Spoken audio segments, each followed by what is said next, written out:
കൊന്തയിൽ പ്രാർത്ഥിക്കാറുണ്ടോ എന്ന് ഞാൻ ചോദിച്ചു. അപ്പൊ ഈ വ്യക്തി പെൺകൊച്ചനോട് പറഞ്ഞു, അച്ഛാ, ആദ്യ ദിവസങ്ങളൊക്കെ ഞങ്ങൾ ഒരുമിച്ച് പ്രാർത്ഥിക്കുകയായിരുന്നു. എന്നാൽ പിന്നീട് ഞങ്ങൾക്ക് രണ്ടുപേരും ജോലിയുടെ ഷിഫ്റ്റ്, ഡ്യൂട്ടി കാര്യങ്ങൾ, അവിടുത്തെ ടെൻഷൻ, സ്ട്രെസ് ഇതെല്ലാം വന്നു കഴിയുമ്പോൾ പലപ്പോഴും 2 നേരങ്ങളൊക്കെ ആയിരിക്കും ഞങ്ങൾ ഡ്യൂട്ടി കാര്യങ്ങൾ കിട്ടുന്നത്. അതുപോലെ രണ്ടുപേരെ സംബന്ധിച്ചിടത്തോളം ജോലി കാര്യങ്ങളൊക്കെ വന്നു കഴിയുമ്പോൾ ഞങ്ങൾ ക്ഷീണമായിരിക്കും. അതുകൊണ്ട് ഞങ്ങൾക്ക് ജപമാല ചൊല്ലി പ്രാർത്ഥിക്കാൻ സമയം കിട്ടാറില്ല എന്ന് പറഞ്ഞു. ഞാൻ ഇവരോട് കുറച്ചു നേരമൊക്കെ സംസാരിച്ചതിന് ശേഷം ഈ കൊച്ചുങ്ങളോട് പറഞ്ഞു, മക്കളെ, നിങ്ങൾ ഡിവോഴ്സ് ചെയ്തു. പക്ഷെ നിങ്ങൾ അച്ഛന് 1 മാസം തരണം. അച്ഛന് 1 മാസം തരണം. അത് കുഴപ്പമില്ല അച്ഛ, ഡിവോഴ്സൊക്കെ തീരാൻ വേണ്ടി 5-6 മാസത്തേക്ക് എടുക്കും അച്ഛ. അച്ഛൻ ഒന്നിക്കൂടെ 1 മാസം തരാം. ഞാൻ ആ സമയത്ത് ഈ കൊച്ചുങ്ങളോട് ചോദിച്ചു, അതല്ല മക്കളെ അച്ഛൻ ആവശ്യപ്പെടാൻ പോകുന്നത്. നിങ്ങൾ രണ്ടുപേരും ജോലി ചെയ്തുകൊണ്ടിരിക്കുക.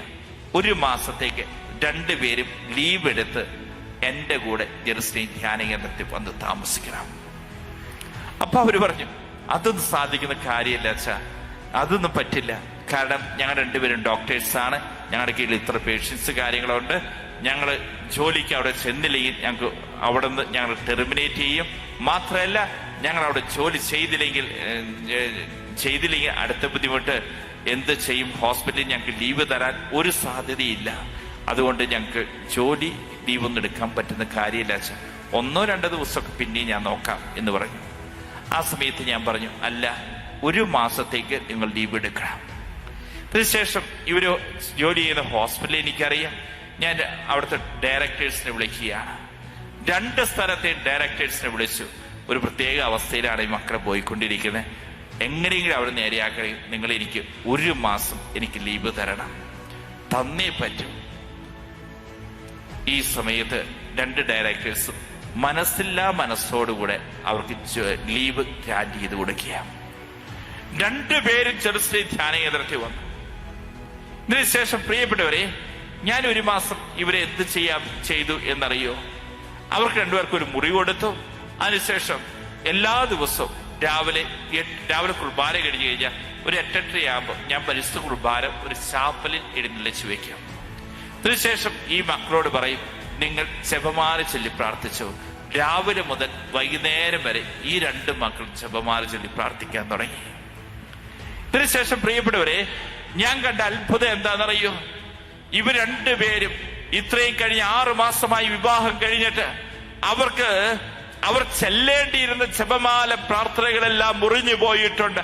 അതിന് പരിഹാരം ചെയ്ത ആ മക്കൾ എല്ലാ നേരവും ആ ചാപ്പലിരുന്ന് ജപമാല പ്രാർത്ഥന ചൊല്ലിക്കൊണ്ടിരിക്കുക. തീഷ്ണതയോടുകൂടിയ അവർ ചെല്ലുന്ന കാണുന്നത്. പ്രാർത്ഥനയുടെ കാര്യത്തിലൊക്കെ അവർക്കൊരു കുറവുമില്ല.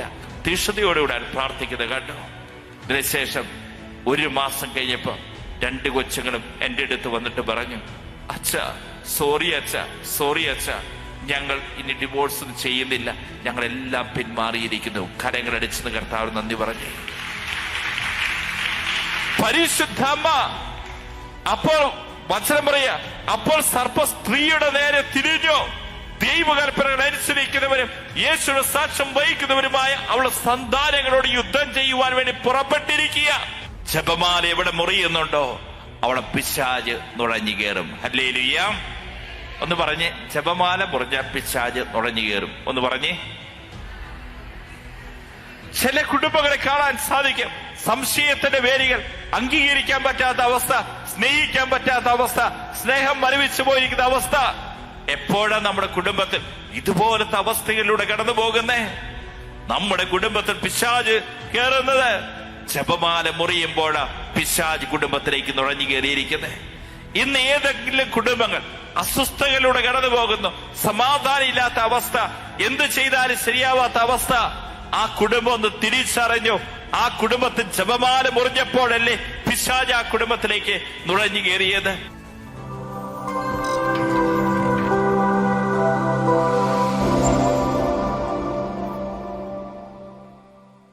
പരിശുദ്ധ അമ്മയുടെ സാന്നിധ്യം. എന്തിനു വേണ്ടിയിട്ടാണ് പരിശുദ്ധ അമ്മയ്ക്ക് നമ്മെ തന്നെ സമ്പൂർണമായി സമർപ്പിക്കുന്നത്? നമുക്ക് തിരിച്ചറിയാൻ സാധിക്കും, ലോകത്തിന്റെ വിവിധങ്ങളായ സ്ഥലങ്ങളിൽ പരിശുദ്ധ അമ്മ പ്രത്യക്ഷപ്പെട്ടിട്ടുണ്ട്. മാതാവ് പ്രത്യക്ഷപ്പെട്ട സ്ഥലങ്ങൾ ഏതൊക്കെയോ നിങ്ങളൊന്ന് പറഞ്ഞേ. ഏതാ? എവിടെ? പാതുവായിലോ? ഫാത്തിമയിൽ മാതാവ് പ്രത്യക്ഷപ്പെട്ടിട്ടുണ്ട്. പിന്നെ എവിടെയാ? Burj Khalifa. ലൂർദില് മാതാവ് പ്രത്യക്ഷപ്പെട്ടിട്ടുണ്ട്. പിന്നെ എവിടെയാ? മെഡ്സുഗോറയിൽ മെഡ്സുഗോറയിൽ മാതാവ് പ്രത്യക്ഷപ്പെട്ടിട്ടുണ്ട്. പിന്നെ എവിടെയാ? എവിടെ? വേളാങ്കണ്ണിയിൽ മാതാവ് പ്രത്യക്ഷപ്പെട്ടിട്ടുണ്ട്. പിന്നെ എവിടെയാ? എവിടെ? കുറവലങ്ങാട് മാതാവ് പ്രത്യക്ഷപ്പെട്ടിട്ടുണ്ട്. പിന്നെ എവിടെയാ?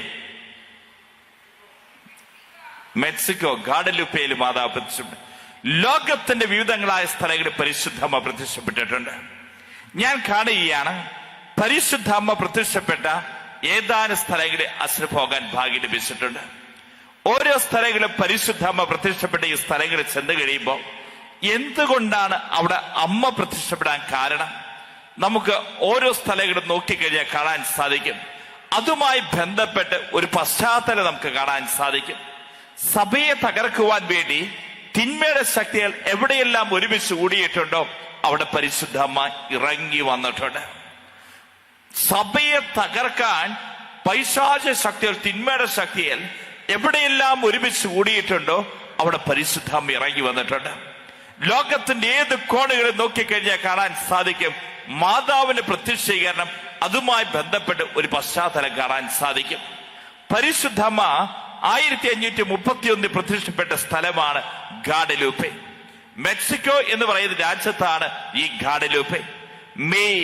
ഡിസംബർ 11 ഡോൺ ജുവാൻ എന്ന് പറയുന്ന കർഷകനായ മനുഷ്യന് പരിശുദ്ധമ്മ പ്രത്യക്ഷപ്പെടുന്നത്. ഈ കർഷകനായ മനുഷ്യൻ തന്റെ വിളവ് തന്റെ സ്ഥലത്തേക്ക് കൃഷിയിടങ്ങളിലൂടെ കടന്നു പോവുകയാണ്. ആ സമയം അതീവ സുന്ദരിയായ ഒരു സ്ത്രീയായിട്ടാണ് മാതാവ് പ്രത്യക്ഷപ്പെടുന്നത്. ഇതിനുശേഷം മാതാവ് ഈ കർഷകനായ മനുഷ്യനെ വിളിച്ചിട്ട് പറയുന്നുണ്ട്, നോക്കിയേ, ഞാൻ സ്വർഗത്തിന്റെ കന്യകയാ. സുന്ദരിയായ സ്ത്രീയെ കണ്ടിട്ട് ഈ ദേഹം അന്തം വിട്ട് നിൽക്കുക. ആ സമയത്ത് പറയുകയാണ്, ഞാൻ സ്വർഗത്തിന്റെ കന്യകയാ. ഇതിനുശേഷം ഇദ്ദേഹത്തോട് പറയുകയാണ്, എനിക്ക് ഇവിടെ ഒരു ദേവാലയം പണിയണം. ഈ സമയത്ത് ഈ കർഷകനായ മനുഷ്യൻ പറഞ്ഞു, എനിക്ക് വീട് പണിയാൻ പോലും പൈസയില്ല, പിന്നെയാണോ ഞാനിവിടെ ഒരു ദേവാലയം പണിയാൻ പോകുന്നത്? ആ സമയത്ത് പരിശുദ്ധ അമ്മ പറഞ്ഞു, നിങ്ങൾ പോയി മെത്രാനസിനോട് പറയണം ഇവിടെ ഒരു ദേവാലയം പണിയാൻ വേണ്ടിയിട്ട്. ഈ കർഷകനായ മനുഷ്യനോടി മെത്രാനസിന്റെ അടുക്കിലേക്ക്.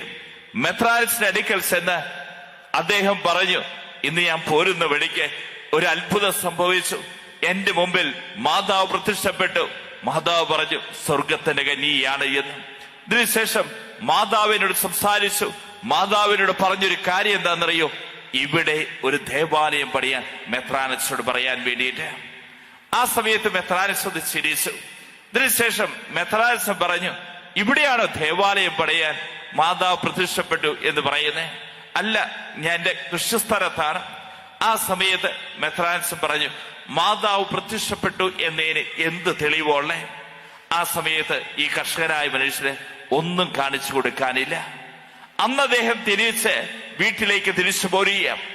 അന്ന് അദ്ദേഹം ഇങ്ങനെ ആഗ്രഹിച്ചു, ഇനി എന്റെ മുമ്പിൽ ആരും പ്രത്യക്ഷപ്പെടലേ എന്ന്. എന്നാൽ അടുത്ത ദിവസം അദ്ദേഹം പുറത്തേക്ക് ഇറങ്ങിയാണ്. ഈ സമയത്ത് അദ്ദേഹം ആഗ്രഹിച്ചു, ഇന്ന് എന്റെ മുമ്പിൽ മാതാവ് പ്രത്യക്ഷപ്പെടലേ എന്ന്. എന്നാൽ രണ്ടാമത്തെ ദിവസം കാണാൻ സാധിക്കും അതേ സ്ഥലത്ത് തന്നെ പരിശുദ്ധമ്മ പ്രത്യക്ഷപ്പെട്ടിരിക്കുക.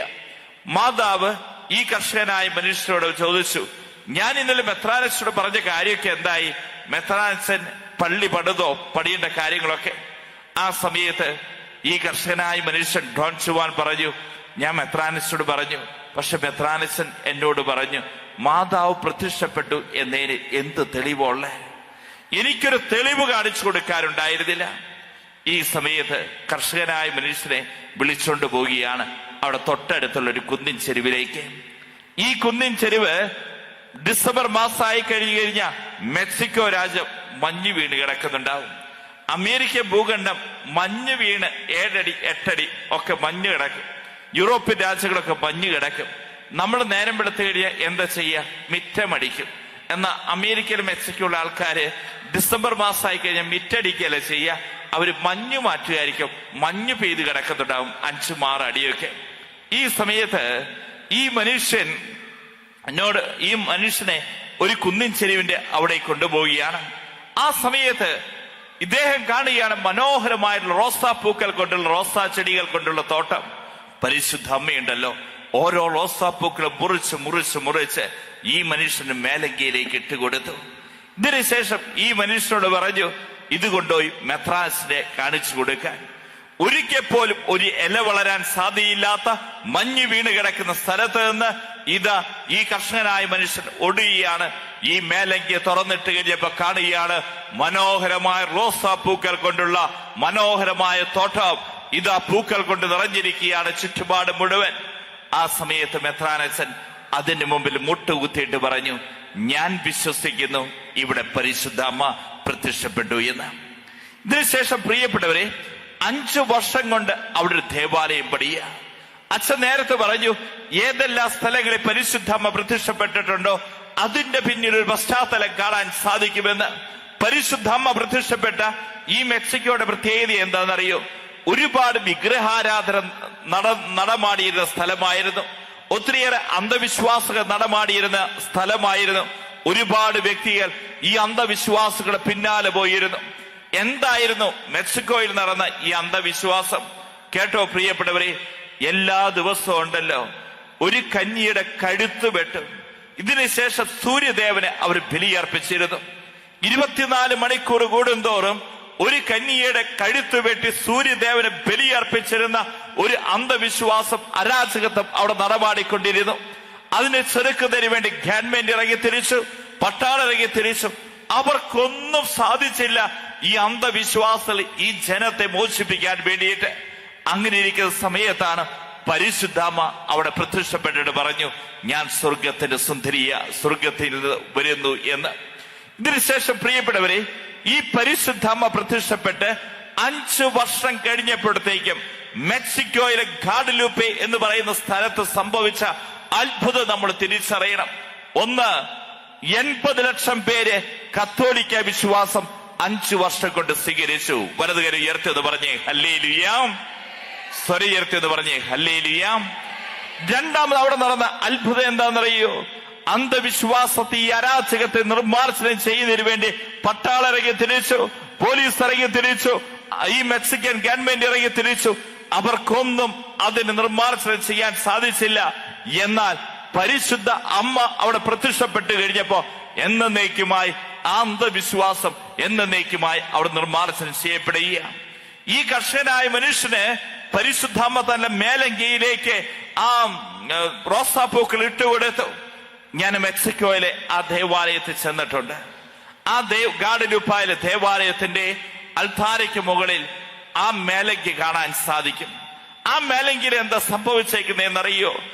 ഈ മാതാവ് അന്ന് പ്രത്യക്ഷപ്പെട്ടതിന്റെ അതേ രൂപം ആ മേലങ്കയിൽ പതിഞ്ഞിരിക്കുകയാണ്.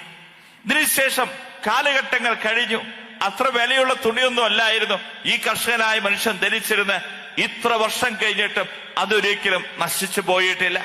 അതുപോലെ തന്നെ ആ ഗാഡലൂപ്പയിലെ ആൾത്താരയിലുള്ള മാതാവിന്റെ ചിത്രം ഉണ്ടല്ലോ, ആ ചിത്രത്തിന്റെ ഛായാക്കൂട്ടുകളെ കുറിച്ച് ലോകത്തുള്ള ചിത്രകാരന്മാര് എത്ര നോക്കിക്കഴിഞ്ഞിട്ടും അവർക്ക് മനസ്സിലാക്കാൻ സാധിച്ചിട്ടില്ല ഇതെങ്ങനെയാണ് ഇത്രയും മനോഹരമായി ഈ ഛായക്കൂട്ടുകൾ നിർമ്മിച്ചെന്ന്.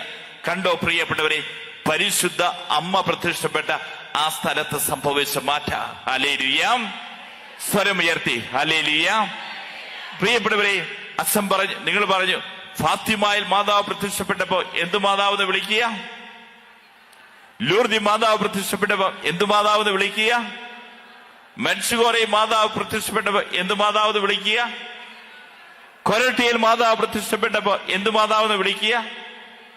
കൊരട്ടി മുത്തി. അതുപോലെ വല്ലാർപാടത്ത് മാതാവ് പ്രത്യക്ഷപ്പെട്ടപ്പോ എന്തെന്ന് വിളിക്കുക? കുറവലങ്ങാട് പിതാവ് പ്രത്യക്ഷപ്പെട്ടപ്പോ എന്തെന്ന് വിളിക്കുക? എന്താ കേട്ടില്ല? കുറവലങ്ങാട് അമ്മ, കുറവലങ്ങാട് മുത്തി എന്നൊക്കെ വിളിക്കും. ഞാനൊരിക്കൽ മദ്രാസ് ധ്യാനിപ്പിക്കാൻ വേണ്ടി പോയേക്കാം. മദ്രാസിലൊരു പള്ളിയുടെ മുകളിൽ ഇവിടെ നിങ്ങൾ മനോഹരമായുള്ളൊരു ഗ്രോട്ടം ഉണ്ടാക്കുന്നുണ്ട്. അവിടെ മദ്രാസിൽ സുനാമിയുടെ പ്രതീകമായിട്ടുണ്ടല്ലോ, ഒരച്ഛൻ ഒരു പള്ളിയുടെ മുമ്പിൽ ഗ്രോട്ടം ഉണ്ടാക്കി വെച്ചേക്ക. ഒരു മരത്തിന്റെ മുകളിലാണ് മാതാവിനെ ഉണ്ടാക്കി വെച്ചിരിക്കുന്നത്. സുനാമിയുടെ പ്രതീകമായിട്ട് അച്ഛൻ അവിടെ ചെയ്തത്. ധ്യാനം കഴിഞ്ഞ് ആ പള്ളിയിൽ പോകുന്ന സമയത്ത് 3 വയസ്സുള്ള ഒരു കുഞ്ഞും അവന്റെ അമ്മയും കൂടിയെ പോകുന്നേ. ആ സമയത്ത് ഈ കുഞ്ഞ് അമ്മയോട് ചോദിച്ചു, അമ്മേ അതെന്ത് മാതാവാ? ആ സമയത്ത് ആ അമ്മ കൊച്ചിന് പറഞ്ഞു കൊടുത്ത്, മോളെ അത് മരങ്കേറി മാതാവാന്നാ തോന്നേ. ലോകത്തിന് വിവിധങ്ങളായ സ്ഥലങ്ങളിൽ പരിശുദ്ധ അമ്മ പ്രത്യക്ഷപ്പെട്ടു.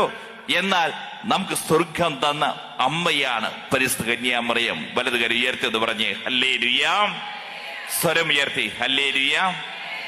വീണ്ടും പരിശുദ്ധ അമ്മ പ്രത്യക്ഷപ്പെട്ട അടുത്ത സ്ഥലമാണ് പ്രിയപ്പെട്ടവരെ ലൂർദ്. ലൂർദിലെ പരിശുദ്ധ അമ്മ 1857 പ്രത്യക്ഷപ്പെടുന്നത്. ബർണദീത്ത പുണ്യവതിക്കാണ് പരിശുദ്ധ അമ്മ പ്രത്യക്ഷപ്പെടുന്നത്. ഏത് സ്ഥലത്ത് പരിശുദ്ധ അമ്മ പ്രത്യക്ഷപ്പെട്ടോ അതിനെ പിൻചൊല്ലി ഒരു ചരിത്രം കാണാൻ സാധിക്കും. എന്നാൽ നമ്മൾ കാണുകയാണ്, ഇതാ ലൂർദിൽ പരിശുദ്ധ അമ്മ പ്രത്യക്ഷപ്പെട്ടതിന്റെ ചരിത്രം എന്താണെന്നറിയോ?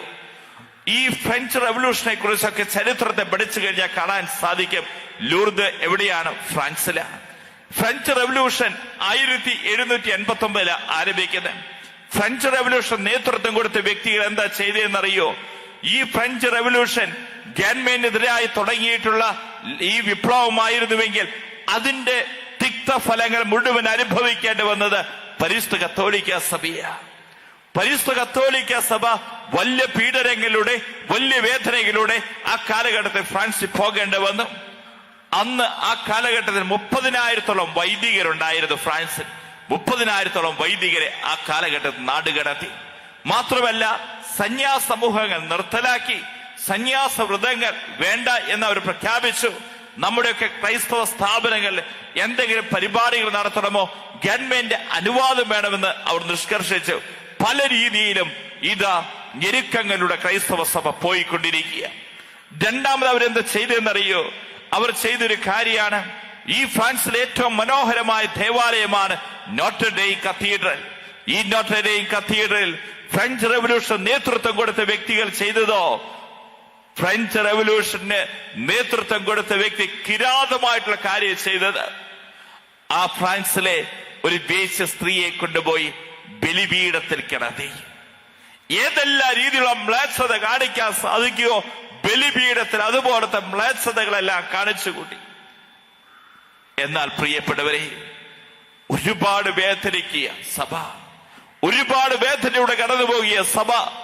ആ സമയത്ത് കാണാൻ സാധിക്കും, ഇതാ പരിശുദ്ധാമ്മ ലൂർദ് പ്രത്യക്ഷപ്പെട്ടുകൊണ്ട് പറഞ്ഞു, I am the immaculate conception, ഞാൻ അമലോത്ഭവ കന്യയാണ് എന്ന് പരിശുദ്ധാമ്മ അവിടെ പ്രഖ്യാപിക്കുക. കണ്ടോ പ്രിയപ്പെട്ടവരെ, സഭയെ തകർക്കാൻ തിന്മയുടെ ശക്തികൾ എവിടെയെല്ലാം ഒരുമിച്ച് കൂടിയിട്ടുണ്ടോ അവിടെ പരിശുദ്ധ അമ്മ ഇറങ്ങി വരിക. ലോകത്തിൽ ഇന്ന് നോക്കിക്കഴിഞ്ഞാൽ ഏറ്റവും കൂടുതൽ അത്ഭുതങ്ങൾ സംഭവിക്കുന്നത് എവിടെയാണെന്നറിയോ? നമ്മൾ വിചാരിക്കുന്നുണ്ട് കേരളത്തിലെ ധ്യാന കേന്ദ്രങ്ങളിലാണ് ഏറ്റവും കൂടുതൽ അത്ഭുതങ്ങൾ സംഭവിക്കുന്നത് എന്ന്. കേരളത്തിൽ 106ഓളം ധ്യാന കേന്ദ്രങ്ങളുണ്ട്.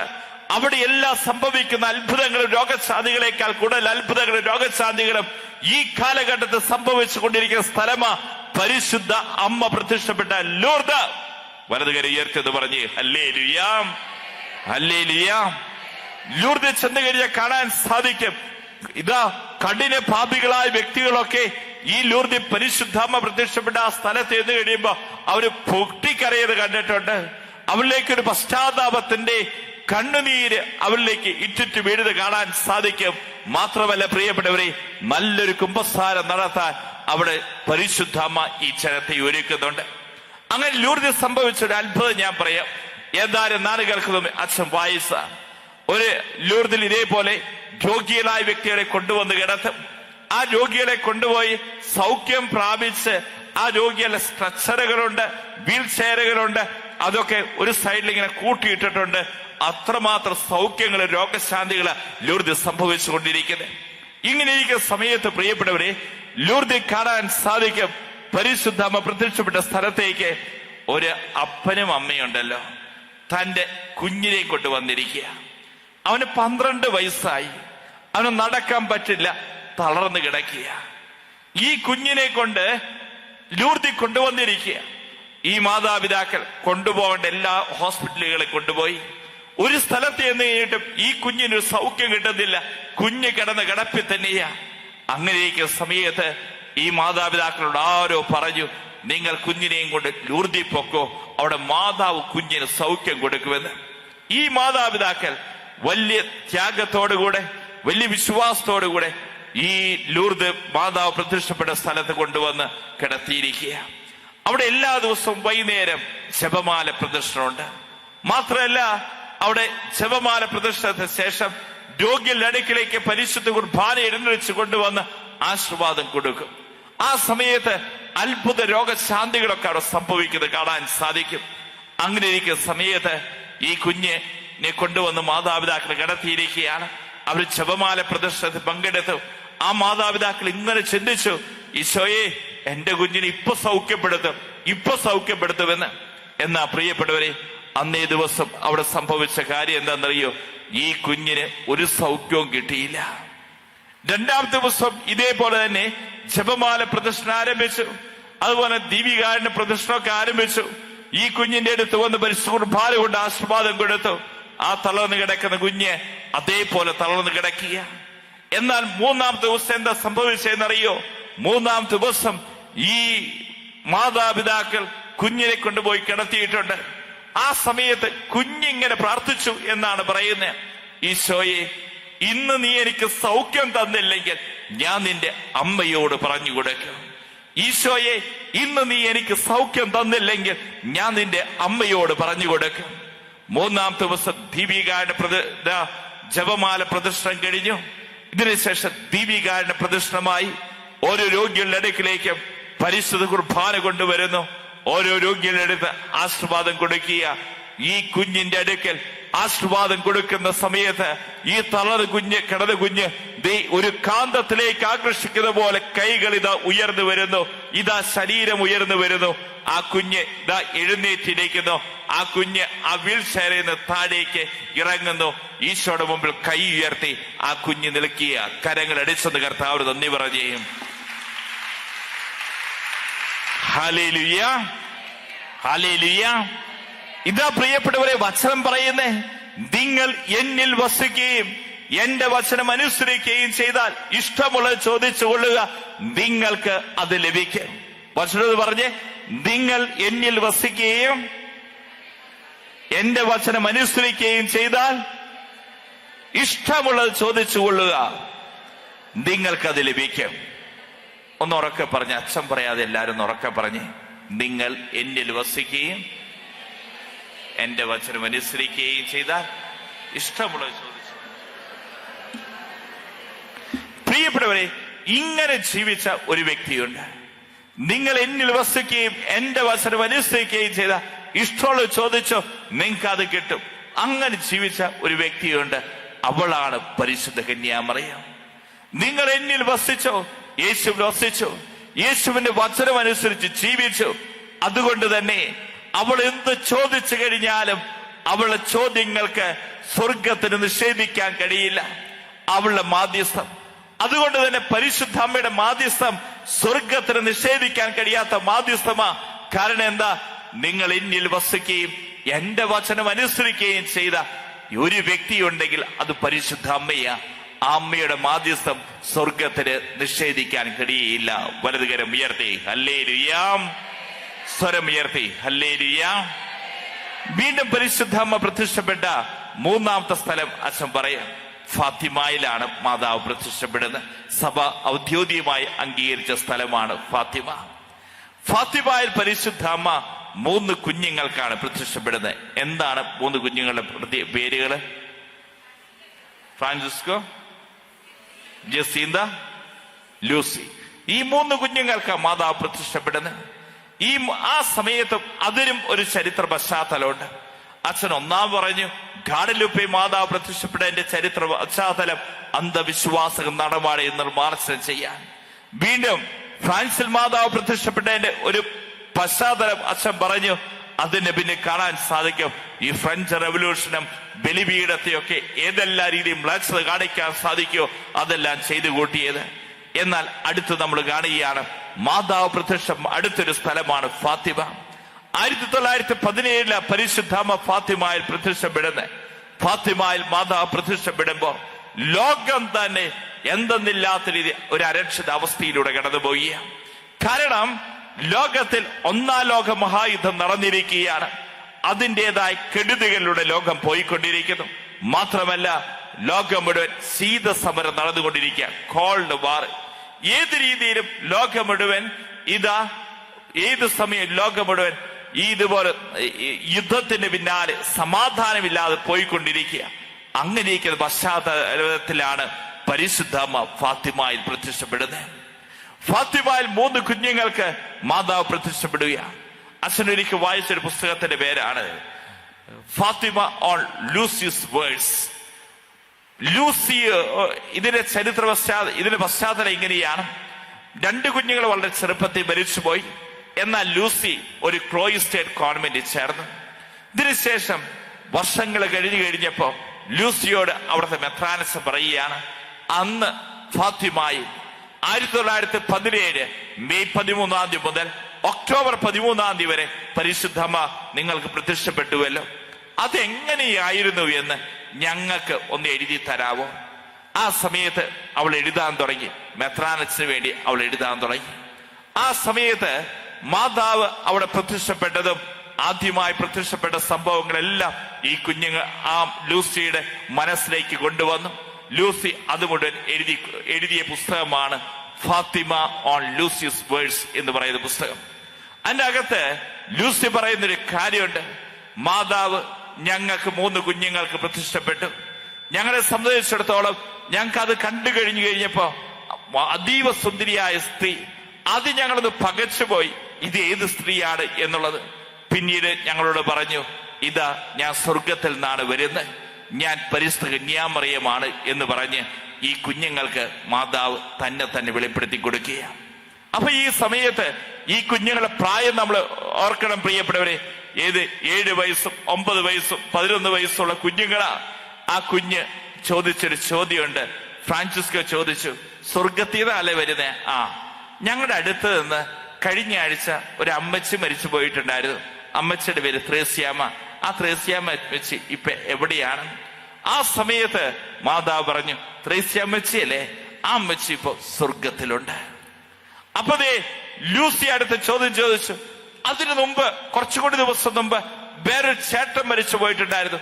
ആ ചേട്ടൻ എവിടെയാ? ആ സമയത്ത് പരിശുദ്ധ അമ്മ പറഞ്ഞു, ആ ചേട്ടൻ ശുദ്ധീകരണ സ്ഥലത്ത് കിടക്കുന്നുണ്ട്.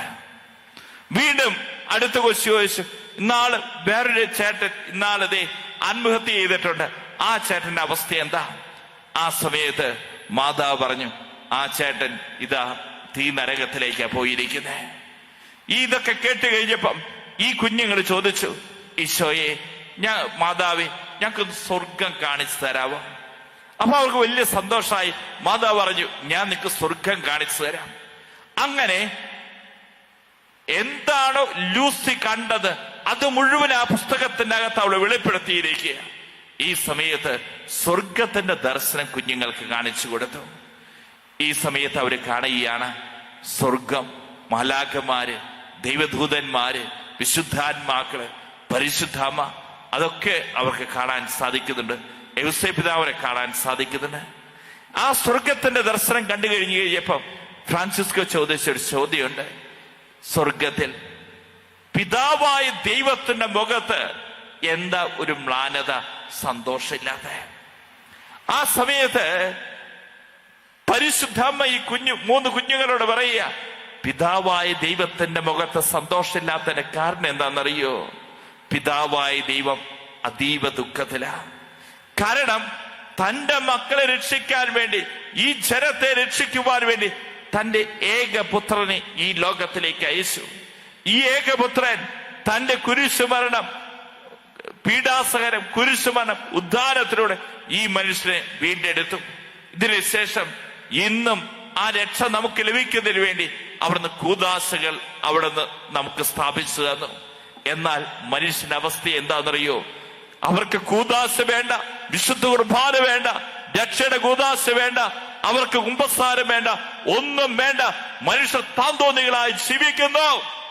ഈ ആമ്പാറ്റകൾ പോലെ ഇന്ന് മനുഷ്യർ തീ നരകത്തിലേക്ക് ഇറ്റിറ്റ് വീടുകൊണ്ടിരിക്കുകയാണ് എന്ന് പരിശുദ്ധമ്മ ഈ കുഞ്ഞുങ്ങളോട് പറയുക. മനുഷ്യനെ രക്ഷിക്കാൻ വേണ്ടി യേശു തന്റെ ഏകപുത്രനെ ഈ ലോകത്തിലേക്ക് അയച്ചു. ഏകപുത്രൻ തന്റെ കുരിശുമരണം, പീഡാസഹനം, ഉദ്ധാനത്തിലൂടെ മനുഷ്യൻ രക്ഷിച്ചു. ആ രക്ഷയുടെ അനുഭവം ഇന്ന് സഭയിൽ തുടരുന്നതിന് വേണ്ടി അവിടുന്ന് കൂദാശകൾ സ്ഥാപിച്ചു. എന്നാൽ മനുഷ്യന് ഇന്ന് കൂദാശ ജീവിതം വേണ്ട. പാപത്തിൽ മനുഷ്യൻ മുഴുകി ജീവിച്ചിരിക്കുന്നു. വിശുദ്ധ കുർബാന വേണ്ട, കുംഭസാരം വേണ്ട. മനുഷ്യൻ ലോകത്തിൻ്റെതായ ആർഭാടങ്ങളും ചിന്തകളുമായി മനുഷ്യൻ ജീവിക്കുന്നു. Hallelujah, hallelujah. അതുകൊണ്ട് തന്നെ മനുഷ്യനെ രക്ഷിക്കാൻ, മനുഷ്യനെ വീണ്ടെടുക്കാൻ വേണ്ടിയ ഞാൻ വീണ്ടും വന്നുകൊണ്ടിരിക്കുന്നത്. ആ സമയത്ത് കുഞ്ഞുങ്ങൾ ചോദിച്ചു, ഞങ്ങൾക്ക് നരകം കാണിച്ചു തരാവോ? സ്വർഗം കാണിച്ചു കൊടുത്തു, ഇനി നരകം കാണിച്ചു തരാവോ? അതിന് മുമ്പ് ഒരു സംഭവം കൂടിയുണ്ട്.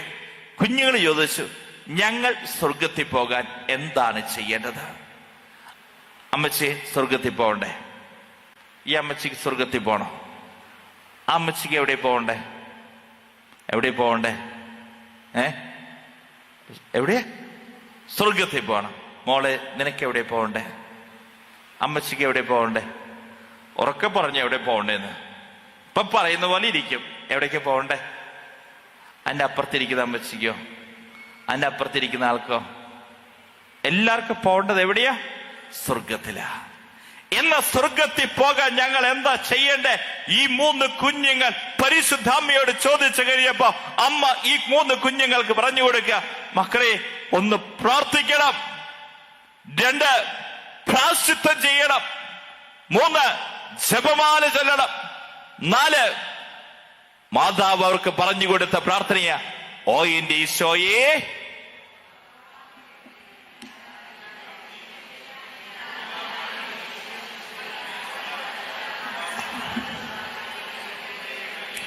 നിങ്ങൾ ആരും ചിന്തിക്കേണ്ട.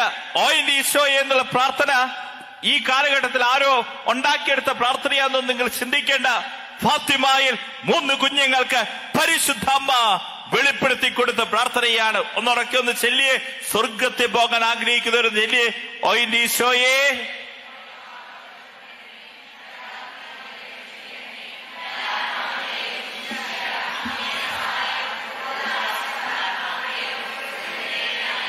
ഹല്ലേലൂയ. സ്വരമുയർത്തി ഹല്ലേലൂയ. എല്ലാരും ചേർന്ന് ഹല്ലേലൂയ. അപ്പൊ നീ സ്വർഗത്തിൽ പോകാനുള്ള കാര്യം പ്രാർത്ഥിക്കണം, പ്രായശ്ചിത്തം ചെയ്യണം, 3 ജപമാല ചൊല്ലി പ്രാർത്ഥിക്കണം. കുഞ്ഞുങ്ങൾക്ക് മാതാവ് പറയും, ഈ പ്രാർത്ഥനയിലേക്കോ, ഓ എന്റെ ഈശോയെ ഞങ്ങളെ പാപങ്ങൾ പൊറുക്കണമേ, നരകാഗ്നി ഞങ്ങളെ രക്ഷിക്കണമേ, എല്ലാ ആത്മാക്കളെ വിശേഷിച്ച അങ്ങേ സഹായം കൂടുതലുള്ള ആവശ്യമുള്ള ആത്മാക്കളെ സ്വർഗത്തിലേക്ക് അനുഗ്രഹിക്കണമേ. പരിശുദ്ധ അമ്മ ഫാത്തിമയിൽ ഈ മക്കൾക്ക് വെളിപ്പെടുത്തി കൊടുത്തതാ. വീണ്ടും പരിശുദ്ധ അമ്മയോട് ഈ കുഞ്ഞുങ്ങൾ ചോദിച്ച ചോദ്യം ഇതാണ്, ഞങ്ങൾക്ക് നരകം കാണിച്ചു തരാവോ? സ്വർഗം കണ്ടു, ഇനി നരകം ഞങ്ങൾക്ക് കാണണം. ആ സമയത്ത് മാതാവ് പറഞ്ഞു, ഞാൻ നരകം കാണിച്ചു തരാം. 3 കുഞ്ഞുങ്ങളെയും ഈ അമ്മ നരകം കാണിച്ചു കൊടുക്കുക. ലൂസി ഈ പുസ്തകത്തിന്റെ അകത്ത് എഴുതി വെച്ചേക്കുക, ഏതാനും നിമിഷങ്ങൾ മാത്രമേ ആ കുഞ്ഞുങ്ങൾക്ക് ഞങ്ങൾക്ക് ആ നരകൊന്ന് നോക്കി വെക്കാൻ കഴിഞ്ഞുള്ളൂ. അത്രയും ഭീകരമായിരുന്നു, അത്രയും ഭയാനകമായിരുന്നു, അത്രയും വേദനാജനകമായിരുന്നു. നരകത്തിൽ കിടന്ന് പിടയുന്ന ആത്മാക്കളെ കണ്ടു കഴിഞ്ഞപ്പോൾ ഈ ലൂസി എഴുതി വെച്ചിരിക്കുക, ഒരിക്കലും ഒരമ്മ തന്റെ മക്കളെ വേദനിപ്പിക്കുന്ന കാര്യങ്ങൾ കാണിച്ചു കൊടുക്കാറില്ല. എന്നാ പരിശുദ്ധ അമ്മ ഈ 3 കുഞ്ഞുങ്ങൾക്ക് വളരെ വേദനാജനകമായ നരകത്തിന്റെ ദർശനം കൊടുത്തിരിക്കുക. ഈ കുഞ്ഞു മക്കൾക്ക് അതിന് കാരണം എന്താണെന്നറിയോ? ഒരു വ്യക്തി പോലും നരകത്തിൽ പോകരുത് എന്ന് പരിശുദ്ധ അമ്മ ആഗ്രഹിക്കുന്നത് കൊണ്ടാ. നരകത്തിന്റെ ദർശനം കണ്ട വ്യക്തിയെ പിന്നീട് ഒരിക്കലും അവിടെ ജീവിതത്തെ കാണാൻ സാധിക്കും. വിശുദ്ധമായ ജീവിതം നയിച്ചിട്ടുള്ളൂ, പ്രാർത്ഥനയുടെ ജീവിതമാണ് നയിച്ചിട്ടുള്ളൂ, പ്രായശ്ചിത്തത്തിന്റെ ജീവിതമാണ് അവർ നയിച്ചിട്ടുള്ളൂ. ഈ കുഞ്ഞുങ്ങളുടെ ജീവിതത്തിലും കാണാൻ സാധിക്കും. അവിടെ ജീവിതം മാറിയ പിന്നീട് അവിടെ പ്രാർത്ഥനാ ജീവിതം മാറിയത് കുഞ്ഞുങ്ങളാ. 7 വയസ്സ് 9 വയസ്സുള്ള കുഞ്ഞുങ്ങളൊക്കെ പ്രാർത്ഥനാ ജീവിതം മാറിയ.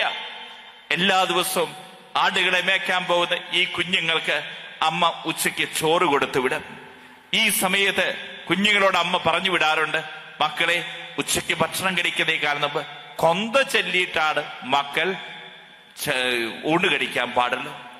ആ സമയത്ത് രണ്ട് കുഞ്ഞുങ്ങളല്ലേ, അവര് ഭക്ഷണത്തിന് മുമ്പിലിരിക്കുന്ന കൊന്ത ചൊല്ലുക എന്നുള്ള കൊച്ചുങ്ങളെ സംബന്ധിച്ചിടത്തോളം ഏറ്റവും അസാധ്യമായിട്ടുള്ള കാര്യമാണ്. ഭക്ഷണത്തിന് മുമ്പിലിരിക്കുന്നു, എന്നിട്ട് ഭക്ഷണത്തിന് മുമ്പിലിരുന്ന് കൊന്ത എല്ലുക എന്നുള്ളത്. ആ സമയത്ത് ഈ കുഞ്ഞുങ്ങൾ എന്താ ചെയ്യാന്നറിയോ? കുഞ്ഞുങ്ങൾ കൊന്ത ചെല്ലും, അനുസരിക്കുമായിരുന്നു. എങ്ങനെ കൊന്ത ചെല്ലുന്നതെന്നറിയോ? ഫ്രാൻസിസ്കോ ചെല്ലും, നന്മ നിറഞ്ഞു പറയുമേ സുസ്തി. അപ്പൊ ലൂസി മറ്റേ കൊച്ചും കൂടി പരിശുഭ്രവീതം ഡാൻഡമ്മേ, നന്മ നിറഞ്ഞു പറയുമേ സുസ്തി, പരിശുഭ്രവീതം ഡാൻഡമ്മേ, നന്മ നിറഞ്ഞു പറയുമേ സുസ്തി, പരിശുഭ്രവീ തമ്പുരാൻഡമ്മേ. ഇങ്ങനെ ഷോർട്ടായിട്ടുള്ള കൊന്തയായിരുന്നു, അങ്ങോട്ട് കൊന്തയില്ല. അങ്ങനെയായിരുന്നു ഈ കുഞ്ഞുങ്ങൾ ചൊല്ലിക്കൊണ്ടിരുന്നത്. എന്നാൽ മാതാവ് നരകത്തിന്റെ ദർശനം ഈ കുഞ്ഞുങ്ങൾക്ക് നൽകിയതിനു ശേഷം കാണാൻ സാധിക്കും. ഈ കുഞ്ഞുങ്ങൾ പരിത്യാഗത്തോടുകൂടെ ജപമാല ചൊല്ലാൻ പ്രാർത്ഥിക്കാൻ തുടങ്ങി. 2 കരകളും വിളിച്ചു പിടിച്ച് 7, 9, 11 വയസ്സുള്ള കുഞ്ഞുങ്ങൾ ജപമാല ചൊല്ലി പ്രാർത്ഥിക്കുന്നു. മാത്രമല്ല അവർ പിന്നെ പരിഹാര ജീവിത അവര് അവിടെയുള്ള മുള്ളിന്റെയൊക്കെ വള്ളികൾ ഉണ്ടായിരുന്നു, അതൊക്കെ തന്റെ ശരീരത്തിൽ ചുറ്റി അവർ പരിഹാരം ചെയ്യുമായിരുന്നു. എന്നാ പ്രിയപ്പെട്ടവരെ, ഈ പരിഹാര ജീവിതത്തെ കാണാൻ സാധിക്കും. മാതാവ് അവരോട് പറയുകയാണ്, രാത്രിയാവുമ്പോ ഈ പരിഹാരം ചെയ്യുന്ന ഇതൊക്കെ നിങ്ങൾ അഴിച്ചു വെച്ചിട്ട് കിടന്നേക്കണം. അവരത് അനുസരിച്ചിരുന്നു. ഇതുപോലെ അമ്മ കൊടുത്തു വിട്ടിരുന്ന ഭക്ഷണം ഉണ്ടല്ലോ, അവരെന്ത് ചെയ്യും? പാവപ്പെട്ട വ്യക്തികൾക്ക് കൊണ്ടുപോയി കൊടുക്കുമായിരുന്നു. ആ കുഞ്ഞുങ്ങൾ പച്ചവെള്ളം മാത്രം കുടിച്ച് ചില ദിവസങ്ങളിലൊക്കെ ഉച്ചയ്ക്ക് പട്ടിണി കിടന്നിരുന്നു. പരിത്യാഗത്തിന് ജീവിതം ഈ കുഞ്ഞുങ്ങൾ ജീവിതത്തെ കാണാൻ സാധിക്കും. എന്നാ പ്രിയപ്പെട്ടവരെ, ഫാത്തിമയിൽ പരിശുദ്ധ അമ്മ 3 കുഞ്ഞുങ്ങൾക്ക് പ്രത്യക്ഷപ്പെട്ടു. അവിടെ മാതാവ് പറഞ്ഞൊരു പ്രധാനപ്പെട്ട കാര്യം ഉണ്ടായിരുന്നു. അത് ലോകത്തിലെ എല്ലാ മെത്രാമാരുടെ മുമ്പിലും ഈ കുഞ്ഞുങ്ങൾ പറയാൻ ശ്രമിച്ചു, മാർപ്പാപ്പയുടെ മുമ്പിൽ പറയാൻ ശ്രമിച്ചു. അത് ഇങ്ങനെയായിരുന്നു. പരിശുദ്ധ അമ്മ പറഞ്ഞിട്ടുണ്ടായിരുന്നു, ലോകം മുഴുവനെയും പ്രത്യേകിച്ച് റഷ്യയെ പരിശുദ്ധ അമ്മയുടെ വിമല ഹൃദയത്തിന് പ്രതിഷ്ഠിക്കണം. Hallelujah, hallelujah. 1917 ഓർക്കണം. 100 ആ കാലഘട്ടത്തിൽ മാതാവ് കുഞ്ഞുങ്ങൾക്ക് പ്രത്യക്ഷപ്പെട്ടുകൊണ്ട് പറയുകയാണ്, ലോകം മുഴുവനെയും പ്രത്യേകിച്ച് റഷ്യയെ പരിശുദ്ധ അമ്മയുടെ വിമല ഹൃദയത്തിന് പ്രതിഷ്ഠിക്കണം. ഈ സമയത്ത് പ്രിയപ്പെട്ടവരെ, ഇത് മാർപ്പാപ്പമാരോട് പറഞ്ഞു. എന്നാൽ മാർപ്പാപ്പമാർക്ക് ഇത് എന്താ കാര്യം മനസ്സിലാവുന്നില്ല. അവരൊന്നും അത് വലിയ കാര്യമായി എടുത്തില്ല. എന്നാൽ ലോകത്തിൽ അരക്ഷിതാവസ്ഥ ഇങ്ങനെ തുടർന്നുകൊണ്ടിരിക്കുക. 2ാം ലോക മഹായുദ്ധം ലോകത്ത് നടന്നുകൊണ്ടിരിക്കുന്നു. അതിനുശേഷം വീണ്ടും കാണാൻ സാധിക്കും, റഷ്യ വലിയൊരു ആണവശക്തിയായി മാറിയിരിക്കുന്നു. UNO ഐക്യരാഷ്ട്ര സംഘടനയുടെ ഈ പ്രധാന സ്റ്റേജിൽ നിന്നുകൊണ്ട് ഈ റഷ്യയുടെ ഒരു നേതാവ് ഇങ്ങനെയാണ് പറഞ്ഞത്, ഞങ്ങളുടെ മുമ്പിലുണ്ടല്ലോ ഈ ലോകരാഷ്ട്രങ്ങൾ മുഴുവൻ നിസ്സാരങ്ങളാ, ഞങ്ങൾക്ക് അമേരിക്കയെ തകർക്കാൻ 2 മിനിറ്റ് മതി, അത്രയും ആണവശക്തി ഞങ്ങളുടെ കയ്യിലുണ്ട്. യൂറോപ്പിനെ മുഴുവൻ ഞങ്ങൾക്ക് കത്തിച്ചാമ്പലാക്കുവാൻ ഞങ്ങൾക്ക് 3 മിനിറ്റ് മതി, ഞങ്ങളുടെ കയ്യിൽ അത്രയും ആണവായുധങ്ങളുണ്ട്. ലോകം മുഴുവൻ ഞെട്ടിവിറച്ചിരിക്കുകയാണ് റഷ്യയുടെ സ്വരം കേട്ടിട്ട്. എന്നാൽ പ്രിയപ്പെട്ടവരെ, അന്ന് പരിശുദ്ധ പിതാവ് പറഞ്ഞു, റഷ്യയ്ക്ക് വേണ്ടി നമുക്ക് പ്രാർത്ഥിക്കാം. ഒരുപാട് പേര് ആ കാലഘട്ടത്തിൽ പരിശുദ്ധ അമ്മയോട് ചേർന്ന് പ്രാർത്ഥിക്കാൻ തുടങ്ങി. ഇതിനുശേഷം പ്രിയപ്പെട്ടവരെ വീണ്ടും കാണാൻ സാധിക്കും, പരിശുദ്ധ അമ്മ വീണ്ടും ആ കാലഘട്ടത്തിൽ പല വ്യക്തികൾക്കും വെളിപ്പെടുത്തി കൊടുക്കുന്നുണ്ട്. പക്ഷെ ആർക്കും തന്നെ അതിന്റെ അർത്ഥം മനസ്സിലാവുന്നില്ല. എന്നാൽ ജോൺ പോൾ 2 മാർപ്പാപ്പ 1984 മാർച്ച് 25 ചെയ്ത് എന്താണെന്നറിയോ? ലോകം മുഴുവനുമുള്ള എല്ലാ മെത്രാന്മാരുടെ ആത്മീയ ഐക്യത്തോടുകൂടെ ലോകം മുഴുവനെയും പ്രത്യേകിച്ച് റഷ്യയെ പരിശുദ്ധ അമ്മയുടെ വിമല ഹൃദയത്തിന് പ്രതിഷ്ഠിച്ചു. വലതുകരം ഉയർത്തി ഹല്ലേലൂയ, സ്വരമുയർത്തി ഹല്ലേലൂയ. എന്നാൽ ലോകം മുഴുവനെ പ്രത്യേകിച്ച് റഷ്യയെ പരിശുദ്ധ അമ്മയുടെ വിമല ഹൃദയത്തിന് പ്രതിഷ്ഠിച്ചു. പിന്നീട് കാണാൻ സാധിക്കും, ഈ വിമല ഹൃദയ പ്രതിഷ്ഠ നടത്തിയോടുകൂടെ ലോകത്തിൽ വലിയ മാറ്റങ്ങളെ കാണാൻ സാധിക്കുന്നത്. വീണ്ടും ജോൺ പോൾ 2 മാർപ്പാപ്പ പറഞ്ഞു, ലോകം മുഴുവനുള്ള എല്ലാ യുവജനങ്ങളും ഇതാ ഫാത്തിമയിൽ മെയ് 13 എത്തിച്ചേരണം. 1984 മെയ് 13 10 ലക്ഷത്തോളം യുവജനങ്ങൾ ഫാത്തിമയിൽ എത്തിയിരിക്കുകയാണ്. അവിടെ എന്താ സംഭവിച്ചെന്നറിയോ? ഒരു രാത്രി മുഴുവൻ ആ യുവജനങ്ങൾ രാവും പകലും കരങ്ങളിൽ ജപമാലയെടുത്ത് ജപമാല ചൊല്ലി പ്രാർത്ഥിക്കുക. ഈ സമയത്ത് ഒരു രാത്രി ജപമാല ചൊല്ലി പ്രാർത്ഥിച്ച എന്ത് അത്ഭുതം സംഭവിക്കുക? നമ്മളൊക്കെ ജപമാല ചൊല്ലി പ്രാർത്ഥിക്കുക, ജപമാല ചൊല്ലി പ്രാർത്ഥിക്കുന്ന കുടുംബങ്ങളാ. എന്നാൽ ജപമാല ചൊല്ലി പ്രാർത്ഥിച്ച് എന്ത് അത്ഭുതം സംഭവിക്കുക? റഷ്യയിൽ നമ്മൾ കാണുക, ഫാത്തിമയിൽ 10 ലക്ഷത്തോളം യുവജനങ്ങൾ കരകളിൽ ജപമാല എടുത്ത് പിടിച്ച് ജപമാല ചൊല്ലി ഒരു രാത്രി മുഴുവൻ പ്രാർത്ഥിച്ചു കഴിഞ്ഞപ്പോൾ അടുത്ത ദിവസം പത്രങ്ങൾ നോക്കി കഴിഞ്ഞപ്പോൾ കാണാൻ സാധിച്ചു, റഷ്യ 25 വർഷം പുറകിലേക്ക് പോയിരിക്കുന്നു. വലതുകരം ഉയർത്തിയെന്ന് പറഞ്ഞേ ഹല്ലേലൂയ. സ്വരമുയർത്തിയെന്ന് പറഞ്ഞേ ഹല്ലേലൂയ. കാരണം എന്താണെന്നറിയോ പ്രിയപ്പെട്ടവരെ? ആ രാത്രിയിൽ റഷ്യയുടെ അണുവായുധങ്ങൾ മുഴുവൻ ശേഖരിച്ചു വെച്ചിരിക്കുന്ന സ്ഥലത്ത് ഒരു അഗ്നിബാധ ഉണ്ടാവുക, വലിയ നാശനഷ്ടം ഉണ്ടാവുകയാണ്. ഈ അണുവായുധ ശേഖരങ്ങളുടെ ഫാക്ടറി കത്തി നശിക്കുന്നു. മാത്രമല്ല അവിടെ സ്ഫോടനം ഉണ്ടാകുന്നു. ഇതിന് നേതൃത്വം കൊടുത്ത 300ഓളം ശാസ്ത്രജ്ഞന്മാരെ അവിടെ കത്തി അമരുകയാണ് ചെയ്തത്. റഷ്യ 25 വർഷം പുറകിലേക്ക് പോയി. എപ്പോ ഇതാ അവരന്ന് വീമ്പിളക്കിയിരുന്നു. അമേരിക്കയെ തകർക്കാൻ ഞങ്ങൾക്ക് 3 മിനിറ്റ് മതി, യൂറോപ്പിനെ തകർക്കാൻ ഞങ്ങൾക്ക് 5 മിനിറ്റ് മതി. എന്നാൽ ഈ ജപമാല ചൊല്ലി ഒരു പറ്റ യുവജനങ്ങൾ പ്രാർത്ഥിച്ചപ്പോൾ റഷ്യയുടെ അണുവായുധങ്ങൾ ഇരിക്കുന്ന ആ ഫാക്ടറി കത്തി ചാമ്പലായി എന്ന് അന്ന് പത്രങ്ങളിൽ വായിച്ചു. വലതുകരം ഉയർത്തി ഹല്ലേലൂയ. പ്രിയപ്പെട്ടവരെ, ഈ കാലഘട്ടത്തിൽ നമ്മൾ ഓർക്കണം, നമ്മുടെ കയ്യിലൊക്കെ ജപമാലകളുണ്ട്. ഈ ജപമാലയുടെ ശക്തി ഒന്ന് തിരിച്ചറിഞ്ഞിരുന്നുവെങ്കിൽ മാത്രമല്ല കമ്മ്യൂണിസം അവിടെ എന്നേക്കുമായി തകർന്നു വീഴുക, അവരുടെ ആണുവായു ശക്തി അവിടെ തകരുക. ഈ കാലഘട്ടത്തിലും ലോകം മുഴുവൻ അസ്വസ്ഥതകളുടെയും യുദ്ധത്തിലൂടെയും അസമാധാനത്തിലൂടെയും കടന്നു പോകുമ്പോ നമ്മുടെ കയ്യിൽ പരിശുദ്ധാമ്മ അതിനേക്കാൾ വലിയൊരു ശക്തി നൽകിയിട്ടുണ്ട്, അതിനേക്കാൾ വലിയൊരു ആയുധം നൽകിയിട്ടുണ്ട്. അതാണ് ജപമാല. വലതുകരം ഉയർത്തി ഹല്ലേലൂയ, ഹല്ലേലൂയ. മെക്സിക്കോറിയയില് മാതാവ് പ്രത്യക്ഷപ്പെട്ടു, സമുദ്രധാരമായ പരിശുദ്ധമ്മ. ഈ കാലഘട്ടത്തിലും മെക്സിക്കോറിയയില് അനേകം മിഷണറിമാരായ വ്യക്തികൾക്ക് പരിശുദ്ധ അമ്മയുടെ ഈ വിഷൻ അല്ലെങ്കിൽ പരിശുദ്ധ അമ്മയുടെ പ്രതിഷ്ഠീകരണം കാണാൻ സാധിക്കുന്നുണ്ട്. ഈ കാലഘട്ടത്തിലും മെക്സിക്കോറിയ കുന്നിൻ ചെരുവുകളിൽ പരിശുദ്ധ അമ്മ സമുദ്രധാരമായി ഇറങ്ങി വരുന്ന അനേകം മിഷണറിമാരായ വ്യക്തികൾക്ക് കാണാൻ സാധിക്കുന്നുണ്ട്. ആ സമയത്തൊക്കെ മിഷണറിമാരായ വ്യക്തികൾ പറയുന്നത് ഇങ്ങനെയാ, പരിശുദ്ധ അമ്മയുടെ രക്തക്കണ്ണീരാ ഞങ്ങൾ കണ്ടോണ്ടിരിക്കുന്നത്. പരിശുദ്ധ അമ്മ കരയുക. നമ്മളൊക്കെ കരയുമ്പോ കണ്ണുനീരിന്റെ കളർ നമ്മൾ കണ്ടിട്ടുണ്ട്. എന്നാൽ പരിശുദ്ധ അമ്മ കരയുമ്പോ ആ കണ്ണുനീര് എങ്ങനെയാണെന്നറിയോ? രക്തത്തുള്ളികളാ ഇറ്റിറ്റ് വീണോണ്ടിരിക്കുന്നത്. ഈ രക്തത്തുള്ളികളാ അമ്മയുടെ കണ്ണിൽ നിന്ന് ഇറ്റിറ്റ് വീണോണ്ടിരിക്കുന്നത്. എന്റെ മിഷണറിമാരായ വ്യക്തികളോട് പറയുക, പരിശുദ്ധ അമ്മ ഒരുപാട് വേദനിക്കുന്നുണ്ട്. മനുഷ്യൻ മുഴുവൻ ലോകത്തിന് പിന്നാലെ പാപത്തിന് പിന്നാലെ ജീവിക്കുന്നത് കണ്ടിട്ട്. അതുകൊണ്ട് തന്നെ മക്കളെ, നിങ്ങൾ പരിഹാരം ചെയ്യണം, നിങ്ങൾ പ്രായശ്ചിത്തം ചെയ്യണം, നിങ്ങൾ പ്രാർത്ഥിക്കണം. പ്രാർത്ഥന, പരിത്യാഗം, പരിഹാര ജീവിതം പരിശുദ്ധ അമ്മ മെക്സിക്കോറിയയിലും ഗാഡലുപ്പിയിലൊക്കെ നമുക്ക് തരുന്ന സന്ദേശ. അമ്മയുടെ കണ്ണുനീരൊപ്പണ്ട ദൗത്യ മക്കളെ ഈ കൺവെൻഷനിലൂടെ നമ്മെ ഭരമേൽപ്പിച്ചിരിക്കുന്നത്. ലോകത്തിന്റെ ഏതെല്ലാം ദേശങ്ങളിൽ, ഏതെല്ലാം സ്ഥലങ്ങളിൽ, ഏതെല്ലാം രാജ്യങ്ങളിൽ പരിശുദ്ധ അമ്മ പ്രത്യക്ഷപ്പെടുന്നുണ്ടോ അതിന്റെ ഒക്കെ പിന്നിൽ കാണാൻ സാധിക്കും ഒരു പശ്ചാത്തലമുണ്ട്.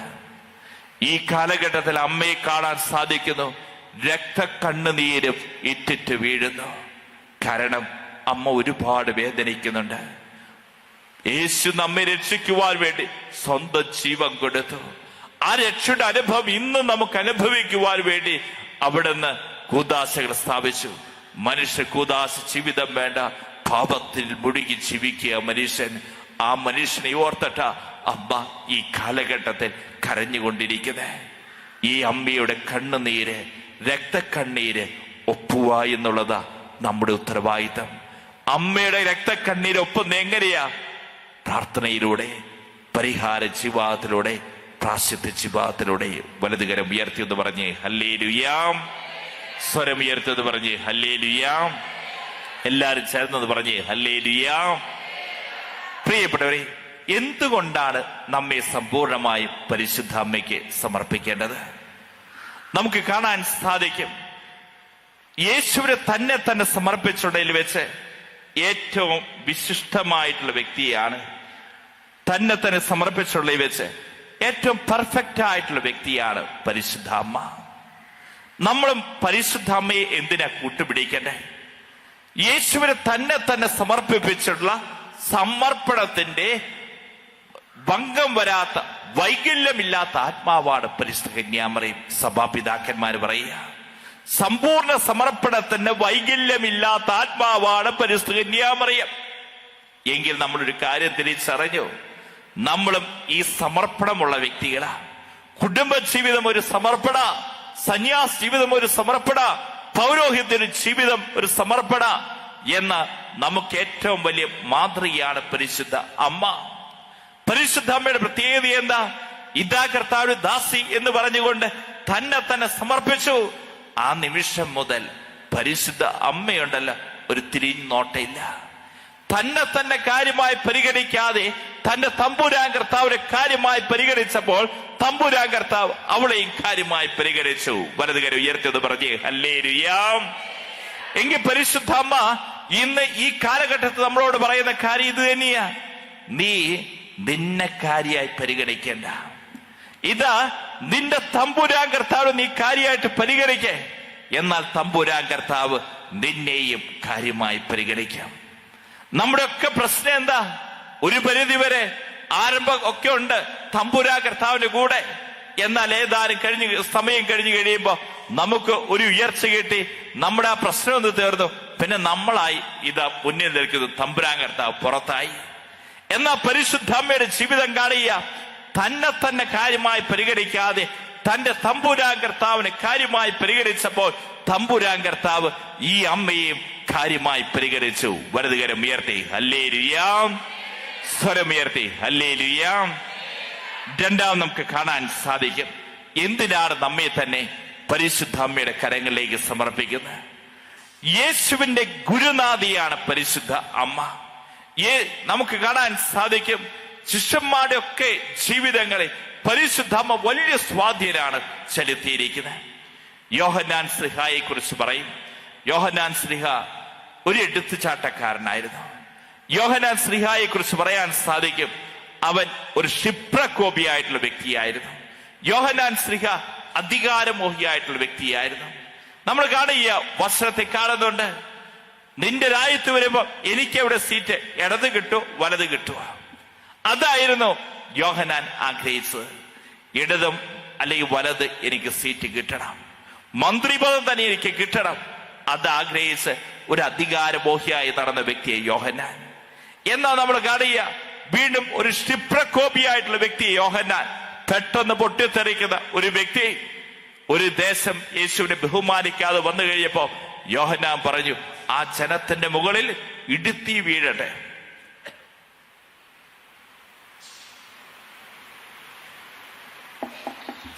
ആ ജനത്തിന്റെ മുകളിൽ ഇടുത്തി വീഴട്ടെ. ഇതാണ് യോഹന്നാൻ ആ സമയം പറഞ്ഞ്. കണ്ടോ പ്രിയപ്പെട്ടെ, എന്തൊരു അധികാരമോഹി, ക്ഷിപ്രകോപിയായിട്ടുള്ള വ്യക്തി. എല്ലാത്തിനും ഒരു ലൗകികമായ ഒരു മാനദണ്ഡമായിരുന്നു യോഹന്നാന്റെ ഉള്ളിലുണ്ടായിരുന്നത്. എന്നാൽ കുരിശൻ ചുവട്ടിൽ വെച്ച് യോഹന്നാന്റെ കരങ്ങളിലേക്ക് യേശു പരിശുദ്ധ അമ്മയെ സമർപ്പിച്ചു. ഇതാ നിന്റെ അമ്മ എന്ന് പറഞ്ഞുകൊണ്ട് യോഹന്നാൻ ഈ അമ്മയെ സ്വന്തം ഭവനത്തിൽ സ്വീകരിച്ചു. പിന്നീട് നമ്മൾ കാണുകയാണ്, ഈ യോഹന്നാനും പരിശുദ്ധ അമ്മയും ഒരേ ഭവനത്തിലാണ് ജീവിക്കുന്നത്. പരിശുദ്ധ അമ്മയുടെ കൂടെ യോഹന്നാൻ ജീവിക്കുന്നത്. ഈ സമയത്ത് കാണാൻ സാധിക്കും, മറ്റു ശിഷ്യന്മാർ ഓടിയൊളിക്കുമ്പോഴും ബഹളം വെച്ച് അവർ പേടിച്ച് മുറിയിൽ വാതിലടച്ചിരിക്കുമ്പോഴും യോഹന്നാൻ ഈ അമ്മയുടെ കൂടെയാണ്. അമ്മയുടെ കൂടെ ഏതാനും ദിവസം യോഹന്നാൻ താമസിച്ചു കഴിഞ്ഞപ്പോ ഈ യോഹന്നാന്റെ സ്വഭാവം മാറിയ, ക്ഷിപ്രകോപിയായ യോഹന്നാൻ, അധികാരമോഹിയായ യോഹന്നാൻ പിന്നീട് പറയുന്നുണ്ട്, ദൈവം സ്നേഹമാകുന്നു, ദൈവം സ്നേഹമാകുന്നു. ഇത് മാത്രമാണ് യോഹന്നാന്റെ അധരത്തിൽ നിന്ന് കടന്നു വന്നേ. കാരണം എന്താ? ഈ യോഹന്നാൻ പരിശുദ്ധ അമ്മയുടെ വിദ്യാലയത്തിൽ ചെന്ന് കഴിഞ്ഞപ്പോ, പരിശുദ്ധ അമ്മയുടെ മുഖത്ത് നോക്കിക്കഴിഞ്ഞപ്പോ, പരിശുദ്ധ അമ്മയോട് ചേർന്ന് കഴിഞ്ഞപ്പോ പരിശുദ്ധ അമ്മ ഈ മനുഷ്യന്റെ സ്വഭാവത്തെ തന്നെ രൂപപ്പെടുത്തിയ. നമ്മുടെ കുടുംബങ്ങളിലെ പ്രിയപ്പെട്ടവരെ, ചില വ്യക്തികളുണ്ട് പൊട്ടിത്തെറിക്കുന്ന സ്വഭാവം. ചില വ്യക്തികളുണ്ട് ഇതാ എന്ത് ചെയ്താലും ശരിയാവാതെ ജഡീയ ഭാവങ്ങളിൽ മുഴുകിയിരിക്കുന്ന അവസ്ഥ, ചില പാപബന്ധനങ്ങൾ കെട്ടിക്കിടക്കുന്ന അവസ്ഥ, അഹങ്കാരം, അസൂയ, കോപം, ഏതെല്ലാം രീതിയിലുള്ള മൂല പാപങ്ങൾ നിന്നെ വലയം ചെയ്തിട്ടുണ്ടോ, എനിക്ക് അതിൽ നിന്ന് വിടുതൽ കിട്ടുന്നില്ല. നീ ചെയ്യേണ്ട ഒരു കാര്യമുള്ളൂ, പരിശുദ്ധ അമ്മയെ കൂട്ടുപിടിക്ക്. അമ്മയോട് ചേർന്ന് നീ ജപമാല ചൊല്ലി പ്രാർത്ഥിക്ക്. യോഹന്നാന്റെ സ്വഭാവം മാറ്റിയെങ്കിൽ നിന്റെ സ്വഭാവം മാറ്റും. യോഹന്നാന്റെ അധികാരമോഹവും ക്ഷിപ്രകോപിയായിരുന്ന യോഹന്നാൻ, ആ യോഹന്നാൻ രൂപാന്തരപ്പെടുത്തിയെങ്കിൽ പരിശുദ്ധ അമ്മ നമ്മയും രൂപാന്തരപ്പെടുത്തും. ഈ സഭയിൽ നിങ്ങളൊന്ന് പ്രാർത്ഥിക്കണം. എനിക്കൊരു ജീവിതത്തിൽ മാറ്റം കിട്ടേണ്ട ഒരു മേഖല, ഒരുപക്ഷെ അഹങ്കാരമായിരിക്കാം, കോപമായിരിക്കാം, ചില ചെറിയ ഭാവങ്ങളായിരിക്കാം, എന്റെ കണ്ണുകളെ നിയന്ത്രിക്കാൻ പറ്റാത്ത അവസ്ഥയായിരിക്കാം, ശരീരത്തെ നിയന്ത്രിക്കാൻ പറ്റാത്ത അവസ്ഥയായിരിക്കാം. അമ്മേനൊന്ന് കൂട്ടുപിടിച്ചുകൊണ്ട് ഈ സമയം ഒന്ന് 2 കരങ്ങൾ അങ്ങോട്ട് ഉയർത്തുന്നു പ്രാർത്ഥിച്ചേ. നന്മ നിറഞ്ഞ മറിയമേ സുസ്ഥീ, കർത്താവ് അങ്ങയോടുകൂടെ സ്ത്രീകളിൽ അങ്ങ് അനുഗ്രഹിക്കപ്പെട്ടവളാവുന്നു. അങ്ങയുടെ ദുരിതം ഫലമായ ഈശോ അനുഗ്രഹിക്കപ്പെട്ടവനാവുന്നു. പരിശുദ്ധ മറിയമേ തമ്പുരാന്റെ അമ്മേ, പാപികളായ ഞങ്ങൾക്ക് വേണ്ടി ഇപ്പോഴും ഞങ്ങളുടെ മരണസമയത്തും തമ്പുരാനോട് അപേക്ഷിക്കണമേ. ആമേൻ. ഹല്ലേലൂയ, ഹല്ലേലൂയ, ഹല്ലേലൂയ, ഹല്ലേലൂയ. അപ്പൊ നമ്മൾ നോക്കണം, എന്റെ സ്വഭാവം എനിക്ക് കുറെ നാളുകളായി ഞാൻ കുമ്പസാരിക്കുന്നുണ്ട്, പക്ഷെ എനിക്ക് ആ സ്വഭാവം വിട്ടുമാറുന്നില്ലെന്നേ. അഹങ്കാരം, ദേഷ്യം, പൊട്ടിത്തെറിക്കുന്ന സ്വഭാവം, എപ്പോഴും കുറ്റം പറയുന്നൊരു സ്വഭാവം, യോഹന്നാന്റെ സ്വഭാവം ജീവിതത്തെ ഒക്കെ മാറ്റിമറിച്ച പരിശുദ്ധ അമ്മയാണെങ്കിൽ നമുക്ക് ഈ അമ്മയെ കൂട്ടുപിടിച്ചാൽ മതി. 3-ാമതായി നമുക്ക് പറഞ്ഞു തരികയാണ്, ദൈവം കണ്ടെത്തിയതിൽ വെച്ച് ഏറ്റവും യോഗ്യതയുള്ള സ്ത്രീയാണ് പരിശുദ്ധ കന്യാമറിയം. നമ്മൾ കണ്ടുമുട്ടുക ഒരുപാട് വ്യക്തികളെ പിതാവായ ദൈവം അന്വേഷിക്കുന്നുണ്ട്. തന്റെ പുത്രന് ജന്മം നൽകാൻ പറ്റിയ ഒരമ്മ ഏതാ? 4000 വർഷത്തോളമായി യഹൂദ സ്ത്രീകള് അവൾ ആഗ്രഹിക്കുന്ന ഒരു കാര്യ, യേശു എന്റെ ഉദരത്തിൽ വന്ന് പിറക്കണം, യേശു എന്റെ ഉദരത്തിൽ വന്ന് പിറക്കണം. 4000 വർഷമായിട്ട് ആ ചിന്തയുമായി ഓരോ യഹൂദ സ്ത്രീകളും ഇങ്ങനെ ജീവിക്കുന്നുണ്ട്. എന്നാൽ ദൈവം ഓരോ യഹൂദ സ്ത്രീകളെ നോക്കിക്കഴിയുമ്പോ ഇത് പറ്റില്ല, ഇവള് പോരാ, ഇവള് പറ്റില്ല എന്നാ പ്രിയപ്പെട്ടവരെ, ദൈവം കണ്ടെത്തിയ ഒരു സ്ത്രീയെ, അവളാണ് പരിശുദ്ധ കന്യാമറിയം. ദൈവം കണ്ടെത്തിയതിൽ വെച്ച് ഏറ്റവും വിശിഷ്ടമായിട്ടുള്ള പാത്രമാണ് പരിശുദ്ധ അമ്മ. ദൈവം കണ്ടെത്തിയതിൽ വെച്ച് ഏറ്റവും യോഗ്യതയുള്ള സ്ത്രീയാണ് പരിശുദ്ധ അമ്മ. Hallelujah, hallelujah. അതുകൊണ്ട് തന്നെ പ്രിയപ്പെട്ടവരെ, ഈ അമ്മയെ കൂട്ടുപിടിച്ച ദൈവത്തിന്റെ എല്ലാ കൃപകളും നമുക്ക് ലഭിക്കുമെന്ന് സഭാപിതാക്കന്മാര് നമ്മെ ഓർമ്മിപ്പിക്കുകയാണ്. ഹല്ലേലൂയ. 4-ാമതായി നമുക്ക് പറഞ്ഞു തരികയാണ്, ദൈവം മുദ്ര വെച്ചവളാണ് പരിശുദ്ധ കന്യാമറിയം. 4-ാമത്തെ എന്താ? ഉറക്കൊന്ന് പറഞ്ഞേ. ദൈവം മുദ്ര വെച്ചവളാണ് പരിശുദ്ധ കന്യാമറിയം. നമ്മൾ ബൈബിളിൽ കാണുന്നുണ്ട്, നമ്മൾ കാണുക ഉത്തമഗീതങ്ങളുടെ പുസ്തകം 4-ാം അധ്യായം 12-ാം തിരുവചനം പറയുന്നു, എന്റെ മണവാട്ടി അടച്ചിട്ട ഉദ്യാനമാണ് മുദ്ര വെച്ച നീരുറവ. എന്റെ മണവാട്ടി അടച്ചിട്ട ഉദ്യാനമാണ് മുദ്ര വെച്ച നീരുറവ. കണ്ടോ, പരിശുദ്ധ അമ്മയെ കുറിച്ചാണ് ഉത്തമഗീതങ്ങളുടെ പുസ്തകം 4-ാം അധ്യായം 12-ാം തിരുവചനം വിശേഷിപ്പിക്കുന്നത്. എന്റെ മണവാട്ടി അടച്ചിട്ട ഉദ്യാനമാണ് മുദ്ര വെച്ച നീരുറവ. പറഞ്ഞു തരിക, ഈ മുദ്ര വെച്ചിരിക്കുന്ന പരിശുദ്ധ അമ്മ, അതിനകത്ത് ഒരു വ്യക്തിക്ക് മാത്രമേ പ്രവേശനമുള്ളൂ. പരിശുദ്ധ അമ്മയുടെ ഉള്ളിൽ ഒരു വ്യക്തിക്ക് മാത്രമേ പ്രവേശനമുള്ളൂ, അത് ദൈവത്തിന് മാത്രമേ ഉള്ളൂ.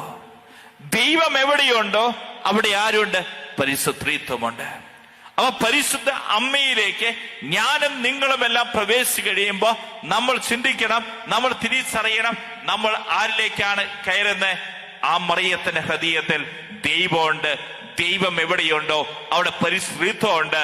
പരിശുദ്ധത്വത്തിലേക്കാണ് ഞാനും നിങ്ങളുമെല്ലാം അമ്മയെ വിളിച്ച് പ്രാർത്ഥിക്കുമ്പോൾ നമ്മൾ പ്രവേശിക്കുന്നേ. വലതുകരം ഉയർത്തി ഹല്ലേലൂയ, ഹല്ലേലൂയ, ഹല്ലേലൂയ. അപ്പൊ നമ്മൾ അമ്മയുടെ ഹൃദയത്തിൽ കയറുക എന്ന് പറഞ്ഞു കഴിഞ്ഞാൽ അത് അവിടെ ആരോ ഉള്ള? അമ്മയുടെ ഉള്ളില് ദൈവമുള്ള, ദൈവം മുദ്ര വെച്ചവളാ, ഇനി വേറെ ആരും അതിനകത്തില്ല. ദൈവം മുദ്ര വെച്ച സ്ഥലത്ത് അവളാണ് പരിശുദ്ധ അമ്മ. ഈ പരിശുദ്ധാമ്മയുടെ ഉള്ളിൻ്റെ ഉള്ളിൽ ദൈവമുണ്ട്. ദൈവം എവിടെയുണ്ടോ അവിടെ പരിശുദ്ധ ത്രിത്വമുണ്ട്. പിതാവുണ്ട്, പുത്രനുണ്ട്, പരിശുദ്ധാത്മാവുണ്ട്. Hallelujah, hallelujah. അതുകൊണ്ട് തന്നെ ദൈവം മുദ്ര വെച്ച സ്ത്രീയാണ് പരിശുദ്ധ അമ്മയെങ്കിൽ നമ്മൾ ഈ പരിശുദ്ധ അമ്മയുടെ ഹൃദയത്തിലേക്ക് കയറിക്കോ. അവിടെ പരിശുദ്ധ ത്രിത്വമുണ്ട്. പിതാവും പുത്രനും പരിശുദ്ധാത്മാവും ഉണ്ട്. വലതുകരം ഉയർത്തി ഹല്ലേലൂയ, സ്വരമുയർത്തി ഹല്ലേലൂയ. വീണ്ടും നമുക്ക് പറഞ്ഞു തരികയാണ് പ്രിയപ്പെട്ടവരെ, യേശുവിന്റെ ഒന്നാം വരവിൽ മീഡിയേറ്റർ ആയിരുന്ന വ്യക്തിയായിരുന്നു പരിശുദ്ധ അമ്മ.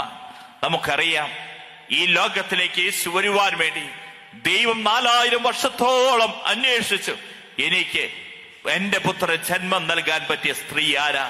ദൈവം കണ്ടെത്തി പരിശുദ്ധ അമ്മയെ. എന്നാൽ പ്രിയപ്പെട്ടവരെ, യേശുവിന്റെ ഒന്നാം വരവിൽ പരിശുദ്ധ അമ്മ മീഡിയേറ്റർ ആയിരുന്നുവെങ്കിൽ യേശുവിന്റെ രണ്ടാം വരവിലും പരിശുദ്ധ അമ്മ തന്നെയായിരിക്കും മീഡിയേറ്റർ. ഹല്ലേലൂയ. യേശുവിന്റെ രണ്ടാം വരവിൽ സഭയെ നയിക്കുന്ന വ്യക്തിയായിരിക്കും പരിശുദ്ധ അമ്മ. ഹല്ലേലൂയ. അതുകൊണ്ട് തന്നെ പ്രിയപ്പെട്ടവരെ, നമുക്ക് ബോധ്യം ഉണ്ടാവണം, അമ്മയോട് ചേർന്ന് ജീവിക്കണം, അമ്മയുടെ കരങ്ങൾ പിടിക്കണം, അമ്മയെ മുറുകെ പിടിക്കണം മക്കളെ. എങ്കിൽ യേശുവിന്റെ രണ്ടാം വരവിനായി സഭയെ ഒരുക്കുന്ന വ്യക്തിയാ. യേശുവിന്റെ രണ്ടാം വരവിനായി നമ്മെ ഓരോരുത്തരെയും ഒരുക്കും പരിശുദ്ധ അമ്മ. ഒരാത്മാവും നശിച്ചു പോകാതിരിക്കാൻ, ഒരു കുടുംബവും നശിച്ചു പോകാതിരിക്കാൻ പരിശുദ്ധ അമ്മ നമ്മെ ഒരുക്കും. വലതുകരം ഉയർത്തി ഹല്ലേലൂയ. അതുകൊണ്ട് തന്നെ വീണ്ടും നമുക്ക് പറഞ്ഞു തരികയാണ്, പിശാചിന് അധികാരമില്ലാത്ത ഏക സ്ത്രീയാണ് പരിശുദ്ധ കന്യാമറിയ. മനുഷ്യന്റെ മേൽ പിശാചിന് അധികാരമുണ്ട്, വ്യക്തികളുടെ മേൽ പിശാചിന് അധികാരമുണ്ട്, വസ്തുക്കളുടെ മേൽ പിശാചിന് അധികാരമുണ്ട്, ചില സ്ഥലങ്ങളുടെ മേൽ പിശാചിന് അധികാരമുണ്ട്. എന്നാൽ പിശാചിന് അധികാരമില്ലാത്ത ഏക വ്യക്തി ഏത് എന്ന് ചോദിച്ചു കഴിഞ്ഞാൽ അത് പരിശുദ്ധ അമ്മയാ. കാരണം എന്താ? പരിശുദ്ധ അമ്മയെ പിശാചിനെ തൊടാൻ സാധിക്കുകയില്ല. കാരണം മറിയത്തിന്റെ ഹൃദയത്തിൽ ദൈവമുണ്ട്. ദൈവം എവിടെയുണ്ടോ അവിടെ പരിശുദ്ധത്വമുണ്ട്. പിശാചിന് വ്യക്തികളുടെ മേൽ അധികാരമുണ്ട്, വസ്തുക്കളുടെ മേൽ അധികാരമുണ്ട്. എന്നാൽ നമ്മെ പിശാച് തൊടാതിരിക്കാൻ നമ്മൾ എന്താ ചെയ്യേണ്ടതെന്നറിയോ? ഈ പരിശുദ്ധ അമ്മയുടെ ഹൃദയത്തിലേക്ക് കയറുക. നമ്മൾ നോക്കണം. വചനം എടുത്തോ പ്രിയപ്പെട്ടവരെ, ബൈബിളുള്ളവരൊന്ന് വചനം എടുത്തോ. വെളിപ്പാട് പുസ്തകം 12-ാം അധ്യായം 17-ാം തിരുവചനം എടുത്തൊന്ന് വായിച്ചേ. വെളിപ്പാട് 12:17.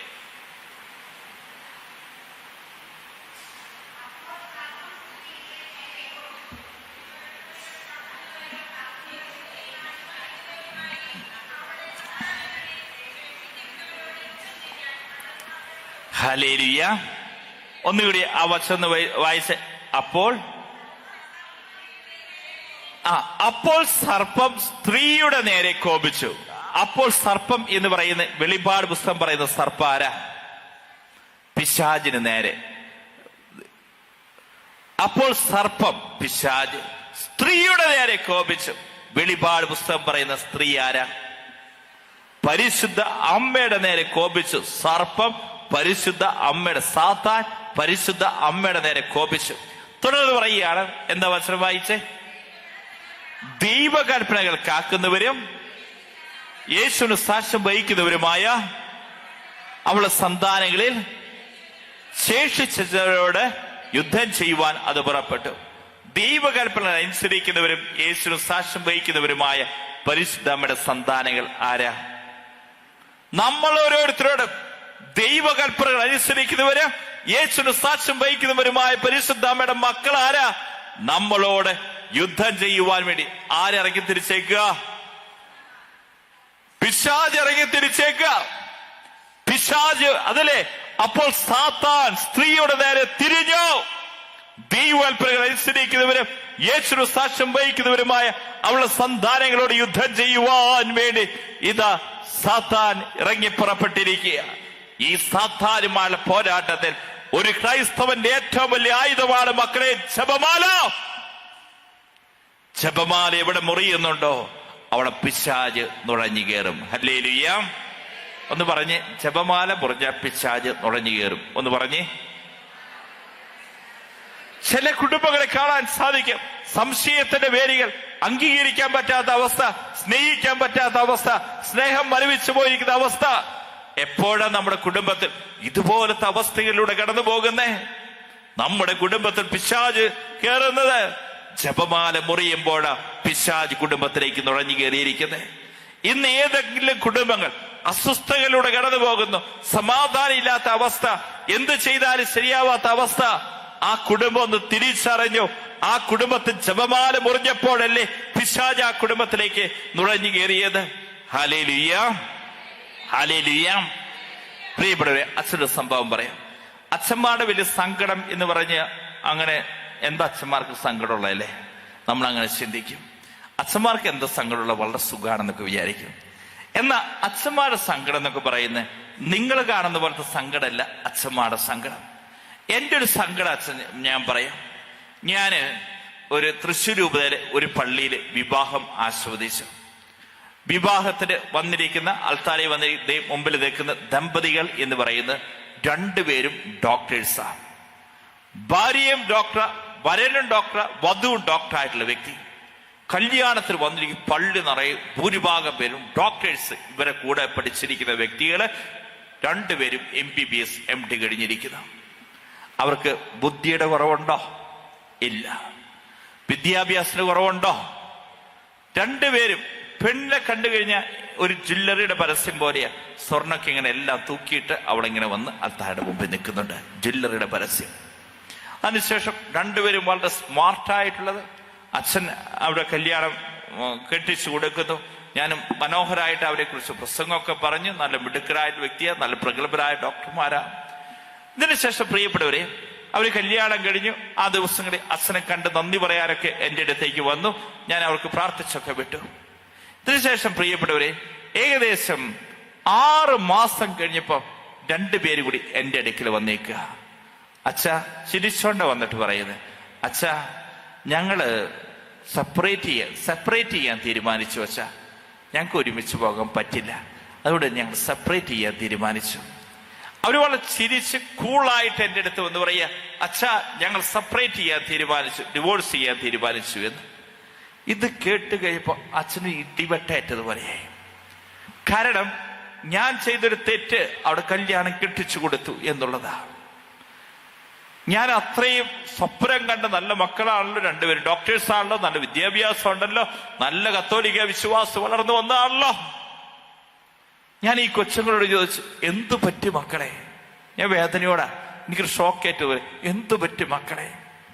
ആ സമയത്ത് ഈ കുഞ്ഞുങ്ങൾ പറയാണ്, അച്ഛാ ഞങ്ങൾക്ക് രണ്ടുപേർക്കും ഒരുമിച്ച് പോകാൻ പറ്റില്ല, ഞങ്ങൾക്ക് തമ്മിൽ അങ്ങോട്ട് ഒരു ചേർന്ന് പോകാൻ പറ്റാത്ത അവസ്ഥയിലൂടെ പോകുന്നേ. ഞാൻ അടുത്തൊരു ചോദ്യം ചോദിച്ചു, ഇങ്ങനെയാ, മക്കളെ നിങ്ങൾ ഒരുമിച്ച് ജപമാല ചൊല്ലി കൊന്തയിൽ പ്രാർത്ഥിക്കാറുണ്ടോ എന്ന് ഞാൻ ചോദിച്ചു.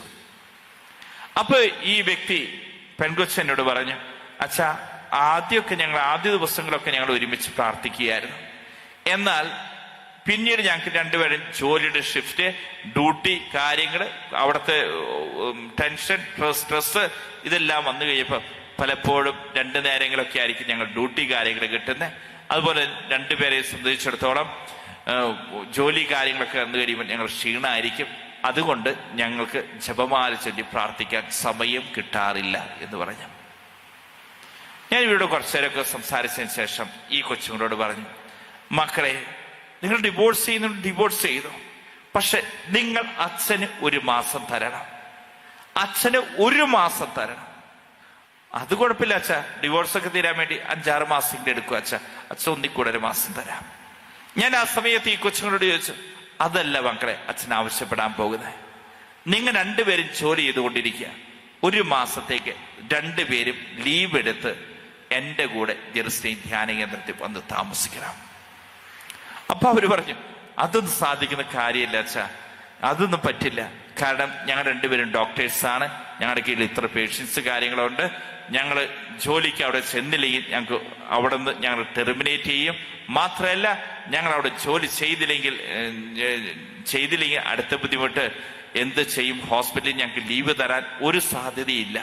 അതുകൊണ്ട് ഞങ്ങൾക്ക് ജോലി ലീവൊന്നും എടുക്കാൻ പറ്റുന്ന കാര്യമില്ല അച്ഛാ, 1-2 ദിവസമൊക്കെ പിന്നെയും ഞാൻ നോക്കാം എന്ന് പറഞ്ഞു.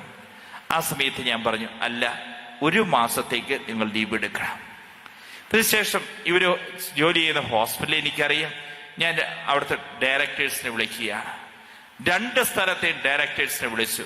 ഒരു പ്രത്യേക അവസ്ഥയിലാണ് ഈ മക്കളെ പോയിക്കൊണ്ടിരിക്കുന്നത്. എങ്ങനെയെങ്കിലും അവിടെ നേരെയാക്കണേ, നിങ്ങൾ എനിക്ക് 1 മാസം എനിക്ക് ലീവ് തരണം, തന്നേ പറ്റൂ. ഈ സമയത്ത് 2 ഡയറക്ടേഴ്സും മനസ്സില്ലാ മനസ്സോടുകൂടെ അവർക്ക് ലീവ് ഗ്രാൻഡ് ചെയ്ത് കൊടുക്കുക. 2 പേരും ചെറുശ്രീ ധ്യാന കേന്ദ്രത്തിൽ വന്നു. ഇതിനുശേഷം പ്രിയപ്പെട്ടവരെ, ഞാൻ 1 മാസം ഇവരെ എന്ത് ചെയ്തു എന്നറിയോ? അവർക്ക് 2 പേർക്കും ഒരു മുറി കൊടുത്തു. അതിനുശേഷം എല്ലാ ദിവസവും രാവിലെ കുർബാന കഴിഞ്ഞു കഴിഞ്ഞാൽ ഒരു 8:30 ആകുമ്പോൾ ഞാൻ പരിശുദ്ധ കുർബാന ഒരു ചാപ്പലിൽ എഴുന്നള്ളിച്ചു വയ്ക്കും. അതിനുശേഷം ഈ മക്കളോട് പറയും, നിങ്ങൾ ജപമാല ചൊല്ലി പ്രാർത്ഥിച്ചു. രാവിലെ മുതൽ വൈകുന്നേരം വരെ ഈ 2 മക്കളും ജപമാല ചൊല്ലി പ്രാർത്ഥിക്കാൻ തുടങ്ങി. ഇതിനുശേഷം പ്രിയപ്പെട്ടവരെ, ഞാൻ കണ്ട അത്ഭുതം എന്താണെന്നറിയോ?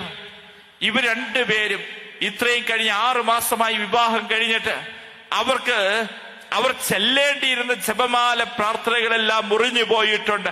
അതിന് പരിഹാരം ചെയ്ത ആ മക്കൾ എല്ലാ നേരവും ആ ചാപ്പലിരുന്ന് ജപമാല പ്രാർത്ഥന ചൊല്ലിക്കൊണ്ടിരിക്കുക. തീഷ്ണതയോടുകൂടിയ അവർ ചെല്ലുന്ന കാണുന്നേ. പ്രാർത്ഥനയുടെ കാര്യത്തിലൊക്കെ അവർക്കൊരു കുറവുമില്ല. തീഷ്ണതയോടുകൂടി അവർ പ്രാർത്ഥിക്കുന്നത് കണ്ടു. ഇതിനുശേഷം 1 മാസം കഴിഞ്ഞപ്പോ 2 കൊച്ചുങ്ങളും എൻ്റെ അടുത്ത് വന്നിട്ട് പറഞ്ഞു, അച്ഛാ സോറി അച്ഛാ, ഞങ്ങൾ ഇനി ഡിവോഴ്സ് ഒന്നും ചെയ്യുന്നില്ല, ഞങ്ങളെല്ലാം പിന്മാറിയിരിക്കുന്നു. കരങ്ങളടിച്ചത് കർത്താവ് നന്ദി പറഞ്ഞു. പരിശുദ്ധമ്മ അപ്പോൾ വചനം പറയാ, അപ്പോൾ സർപ്പ സ്ത്രീയുടെ നേരെ തിരിഞ്ഞു. ദൈവകൽപ്പനകൾ അനുസരിക്കുന്നവരും യേശുവിന്റെ സാക്ഷ്യം വഹിക്കുന്നവരുമായ അവളുടെ സന്താനങ്ങളോട് യുദ്ധം ചെയ്യുവാൻ വേണ്ടി പുറപ്പെട്ടിരിക്കുക. പിശാച് ഇറങ്ങി തിരിച്ചിരിക്കുക. നല്ലപോലെ കുടുംബങ്ങളെ തകർക്കാൻ, നല്ലപോലെ പോയിക്കൊണ്ടിരിക്കുന്ന ദമ്പതികളെ തകർക്കാൻ വേണ്ടി പിശാച് ഇറങ്ങി തിരിച്ചിരിക്കുക.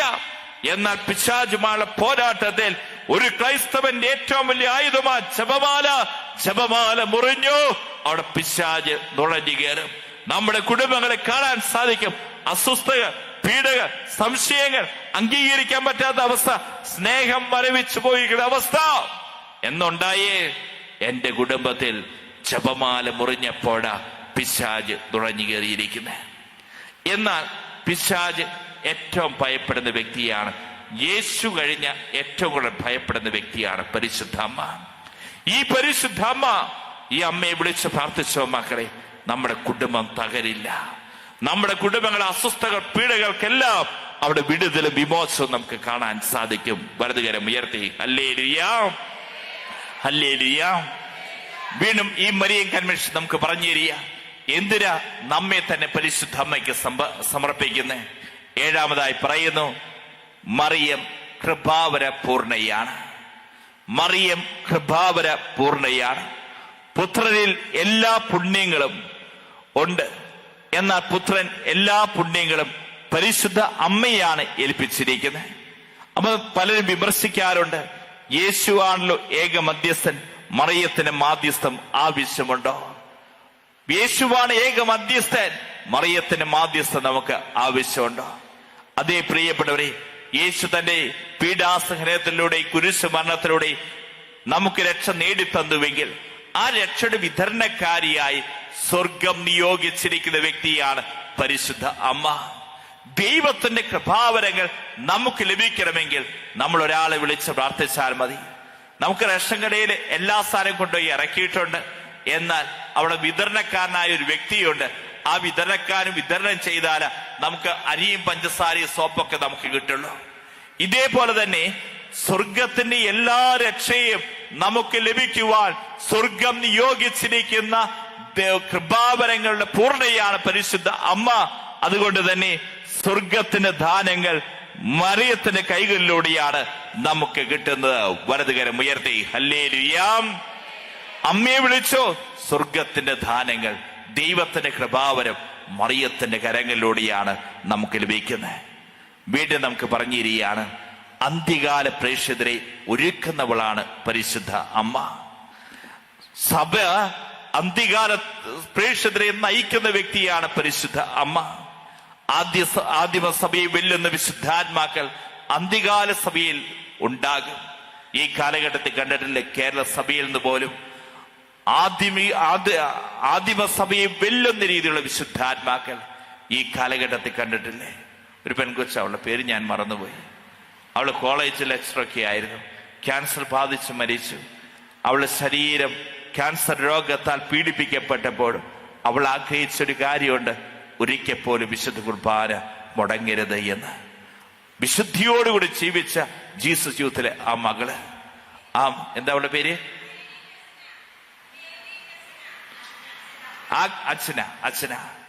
അച്ഛന ആ പെൺകൊച്ച് ആഗ്രഹിച്ചു വിശുദ്ധ കുർബാന മുടങ്ങരുത് എന്ന്. നമ്മൾ ഓർക്കണം പ്രിയപ്പെട്ടവരെ, ആദിമസഭയിൽ വിശുദ്ധാത്മാക്കളെ വെല്ലുന്ന വിശുദ്ധാത്മാക്കൾ ഈ കാലഘട്ടത്തിൽ നമ്മുടെ സഭയിൽ നിന്ന് ഉണ്ടായിരിക്കുക. അന്ത്യകാല സഭയിൽ ഇങ്ങനെയാണ് മിഷണറിമാരായ വ്യക്തികൾ ഇങ്ങനെയാണ് പറയുന്നത്. അന്ത്യകാല സഭയിൽ ഒരുപാട് പീഡനങ്ങൾ കടന്നു വരും. ഒരുപാട് വ്യക്തികൾ ഈ സഭയിൽ നിന്ന് വിട്ടുപോകും. അന്ത്യകാല സഭയിൽ ഒരുപാട് വിമർശനങ്ങൾ കടന്നു വരും. എന്നാൽ മറിയത്തിന്റെ സൈന്യം മാത്രമാണ്, മറിയ ഭക്തരായ വ്യക്തികൾ മാത്രമാണ് അന്ത്യകാല സഭയിൽ പിടിച്ചു നിൽക്കുക.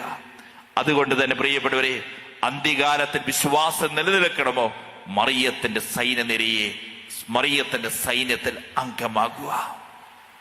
അന്ത്യകാല സഭയിൽ ഒരുപാട് പേര് വിശ്വാസം വിട്ടുപോകും. ഒരുപാട് വെല്ലുവിളികൾ കടന്നു വരും. അന്ത്യകാല സഭയിൽ ഒരുപാട് പേര് വഴിതെറ്റിപ്പോകും. ഒരുപാട് പേര് വഞ്ചിതരായി തീരും. ഈ കാലഘട്ടത്തിൽ നമുക്കറിയാം, ഒരുപാട് പേര് വഴിതെറ്റിപ്പോകുന്നു, തെറ്റായ പ്രബോധനങ്ങൾ നൽകുന്നു. അന്ത്യകാല സഭ ഒരുപാട് വേദനയിലൂടെ കടന്നു പോകുന്നു. ഇതൊക്കെ നമ്മുടെ ചുറ്റുപാട് നമ്മൾ കണ്ടുകൊണ്ടിരിക്കുക. എന്നാൽ പ്രിയപ്പെട്ടവരെ, അന്ത്യകാല സഭയിൽ പിടിച്ചു നിൽക്കുന്ന ആരാണെന്നറിയോ? മറിയത്തിന്റെ സൈന്യമായിരിക്കും. വലതുകരം ഉയർത്തി ഹല്ലേലൂയാ, ഹല്ലേലൂയാ. മറിയത്തിന്റെ സൈന്യമായി നമുക്ക് മാറണം. നമുക്ക് എഴുന്നേറ്റ് നിൽക്കാം പ്രിയപ്പെട്ടവരെ, നമുക്ക് എഴുന്നേറ്റ് നിൽക്കാം. നമ്മൾ ഓർക്കണം, അച്ഛൻ ഏതാനും കാലം അമേരിക്കയിലുണ്ടായിരുന്നു. എൻ്റെ ഇടവദിവാലയത്തിലെ ഒരു സ്ത്രീ, വലിയ മരിയഭക്തിയായിട്ടുള്ളൊരു സ്ത്രീയാ. ആ സ്ത്രീ എന്നോട് പറഞ്ഞൊരു സംഭവം ഞാൻ ഓർക്കുക. ആ സ്ത്രീയെ മാതാവിനിങ്ങനെ മുറുകെ പിടിച്ച് ഏത് സമയവും മാതാവിന്റെ കരം പിടിച്ച് ജീവിക്കുന്നൊരു സ്ത്രീ. ആ സ്ത്രീയുടെ പേര് റീത്ത ഫിറ്റ്സ് പാട്രിക് എന്നാണ്, അമേരിക്കക്കാരി ആ സ്ത്രീ. ആ സ്ത്രീ പറയാണ്, എൻ്റെ അമ്മ എന്നെ കുഞ്ഞുനാൾ മുതൽ ജപമാല ചൊല്ലാൻ പഠിപ്പിച്ചിട്ടുണ്ട്. ഞാൻ കുഞ്ഞായിരുന്ന സമയത്ത് ജപമാല ചൊല്ലി പ്രാർത്ഥിക്കും. സ്കൂളിലേക്ക് പോകുമ്പോൾ അമ്മ പറഞ്ഞിട്ടുണ്ട്, മോളെ ജപമാല ചൊല്ലി പ്രാർത്ഥിച്ചോ, എങ്കിൽ പാപത്തിൽ വീഴില്ല, വിശുദ്ധിയോടുകൂടി ജീവിക്കാം. അവൾ സ്കൂളിലേക്ക് പോകുമ്പോഴും തിരിച്ചു വരുമ്പോഴും എന്നും ജപമാല ചൊല്ലി പ്രാർത്ഥിക്കും. അതിനുശേഷം അവൾ കോളേജിൽ പഠിക്കുമ്പോഴൊക്കെ ജപമാല ചൊല്ലി പ്രാർത്ഥിക്കും. ഇതിനുശേഷം വീണ്ടും അവൾ ഒരു ജീവിത പങ്കാളിയായി ഒരു വ്യക്തിയെ കിട്ടിയിരിക്കുന്നു. ആ സമയത്ത് അവളും അവളുടെ ജീവിത പങ്കാളി ഭർത്താവും ഒരുമിച്ച് ജപമാല ചൊല്ലി പ്രാർത്ഥിക്കും. മരിയഭക്തിയായൊരു സ്ത്രീ റീത്ത ഫിറ്റ്സ് പാട്രിക്. അതിനുശേഷം അവർക്കൊരു കുഞ്ഞുണ്ടായി. ആ കുഞ്ഞിനെയും അവർ മരിയഭക്തി തന്നെ വളർത്തിക്കൊണ്ടുവന്നു. നാളുകൾ കഴിഞ്ഞു. അവൻ കോളേജ് വിദ്യാഭ്യാസമൊക്കെ കഴിഞ്ഞപ്പോൾ അവൻ പട്ടാളത്തിൽ ചേരാൻ തീരുമാനിച്ചു. എൻ്റെ ഇടവക്കാര, അവൻ അമേരിക്കൻ മിലിറ്ററിയിൽ ചേർന്നു. അങ്ങനെ അമേരിക്കൻ മിലിറ്ററിയിൽ ചേർന്ന് അവനൊരു സൈനിക ഉദ്യോഗസ്ഥനായി അങ്ങനെ ജീവിക്കുന്ന സമയത്താണ് കുവൈറ്റ് വാർ, ഇറാൻ കുവൈറ്റ് വാർ നടക്കുന്നത്. ആ സമയത്ത് ഇവനും പോയിരിക്കുകയാണ് കുവൈറ്റിലേക്ക്, അമേരിക്ക സൈനികനായിട്ട് ചെന്നിരിക്കുക.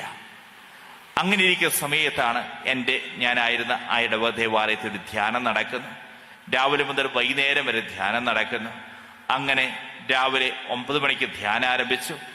ഒരു 3 മണിയായപ്പോഴത്തേനും ധ്യാനം തീർന്നു. ധ്യാനം കഴിഞ്ഞു കഴിഞ്ഞപ്പം അച്ഛൻ്റെ അടുത്ത് എന്ന് ഈ അമ്മ പറഞ്ഞു, എൻ്റെ മോൻ യുദ്ധഭൂമിയിലാ, അവൻ പട്ടാളക്കാരനാ, അവൻ കുവൈറ്റിൽ പോയിരിക്കുകയാണ് യുദ്ധം ചെയ്യുന്നതിന് വേണ്ടി, അമേരിക്കയ്ക്ക് വേണ്ടി. എൻ്റെ മകന് വേണ്ടി പ്രാർത്ഥിക്കണം. ആ ധ്യാനഗുരുവായ വൈദികൻ ചെയ്ത് എന്താണെന്നറിയോ? പരിശുദ്ധ കുർബാന അൾത്താരെ എഴുന്നള്ളിച്ച് വെച്ചിട്ട് പറഞ്ഞു, അമ്മ ഈ പരിശുദ്ധ കുർബാനയുടെ മുമ്പിലിരുന്ന് തൻ്റെ മോന് വേണ്ടി പ്രാർത്ഥിച്ചോളാൻ പറഞ്ഞു. അമ്മ അന്ന് ആ രാത്രി മുഴുവൻ പരിശുദ്ധ കുർബാനയുടെ മുമ്പിലിരുന്ന് തൻ്റെ മോന് വേണ്ടി പ്രാർത്ഥിച്ചു. അടുത്ത ദിവസം സംഭവം അങ്ങനെ. ഇതിനുശേഷം പ്രിയപ്പെട്ടവരെ 2 ആഴ്ച കഴിഞ്ഞ് കഴിഞ്ഞപ്പം മകന്റെ ഒരു കത്താണെന്ന് വരുന്നത്. കുവൈറ്റ് വാർ ആ കാലഘട്ടത്തിൽ മകന്റെ ഒരു കത്ത് വരികയാണ്. ആ കത്തിനകത്ത് ആ മകൻ എഴുതിയിരിക്കുക, 2 ആഴ്ചകൾക്ക് മുമ്പ് വലിയൊരു ബോംബ് സാധനം എന്തോ വീണു, യുദ്ധഭീഷണി കാര്യങ്ങളൊക്കെയായി, ഞാനിങ്ങനെ പൊടിയിൽ പെട്ടുപോയി. എന്നാൽ ആ സമയത്ത് ഒരു പ്രത്യേകമായൊരു സ്വരം ഞാൻ കേൾക്കുക, ഭയപ്പെടേണ്ട, ഞാൻ നിന്റെ കൂടെയുണ്ട്. ഭയപ്പെടേണ്ട, ഞാൻ നിന്റെ കൂടെയുണ്ട്. അത്ഭുതകരമായ രീതിയിൽ ഞാൻ രക്ഷപ്പെട്ടു എന്ന് എനിക്ക് തോന്നുകയാണ് എന്ന് അമ്മയോട് ഈ മകൻ പറയുക. ആ സമയത്ത് അമ്മ തിരിച്ചറിയുക. അമ്മ സക്രാരിക്ക് മുമ്പിൽ പരിശുദ്ധ കുർബാന എഴുന്നള്ളിച്ച് വെച്ച് ഈശോയെ ആരാധിച്ചു കൊണ്ടിരുന്ന സമയത്താണ് ആ യുദ്ധഭൂമിയിൽ ആ ബോംബ് വർഷിക്കപ്പെട്ടത്. അവിടെ മുഴുവൻ പൊടിപടലങ്ങൾ പരന്നു. പക്ഷെ ഈ മകൻ എങ്ങനെയോ കേൾക്കുന്നു, ഭയപ്പെടേണ്ട, ഞാൻ നിന്റെ കൂടെയുണ്ട്. ഈ അമ്മ ഈ ആലയത്തിലിരുന്ന് ജപമാല ചൊല്ലി പ്രാർത്ഥിച്ചപ്പോൾ യുദ്ധഭൂമിയിൽ കിടക്കുന്ന ആ മകൻ അവിടെ രക്ഷപ്പെടുക. ഈ അമ്മ എന്നോട് പറയുക, എനിക്ക് ഈ അമ്മേനെ മറക്കാൻ പറ്റുമോ? ഈ അമ്മേനെ എനിക്ക് വിട്ടുകളയാൻ സാധിക്കുമോ? റീത്ത ഫിസ് പാട്രിക് എന്ന് പറയുന്ന അമേരിക്കക്കാരി പറയുക, ഞാൻ ഒരിക്കലും ഈ അമ്മയെ വിട്ടുകളയില്ല. പ്രിയപ്പെട്ട മക്കളെ, നമ്മുടെ കുടുംബങ്ങളെയൊക്കെ ഈ അമ്മയുടെ കരങ്ങളിലേക്ക് ചേർത്ത് വെച്ചോ. ലോകത്തിന്റെ ഏതൊക്കെ കോണുകളിൽ പരിശുദ്ധ അമ്മ പ്രത്യക്ഷപ്പെട്ടിട്ടുണ്ടോ അവിടെ എല്ലാം കാണാൻ സാധിക്കും. സഭയെ തകർക്കാൻ തിന്മയുടെ ശക്തികൾ ഒരുമിച്ച് വലം വെച്ചപ്പോഴാണ് പരിശുദ്ധ അമ്മ ഇറങ്ങി വന്നത്.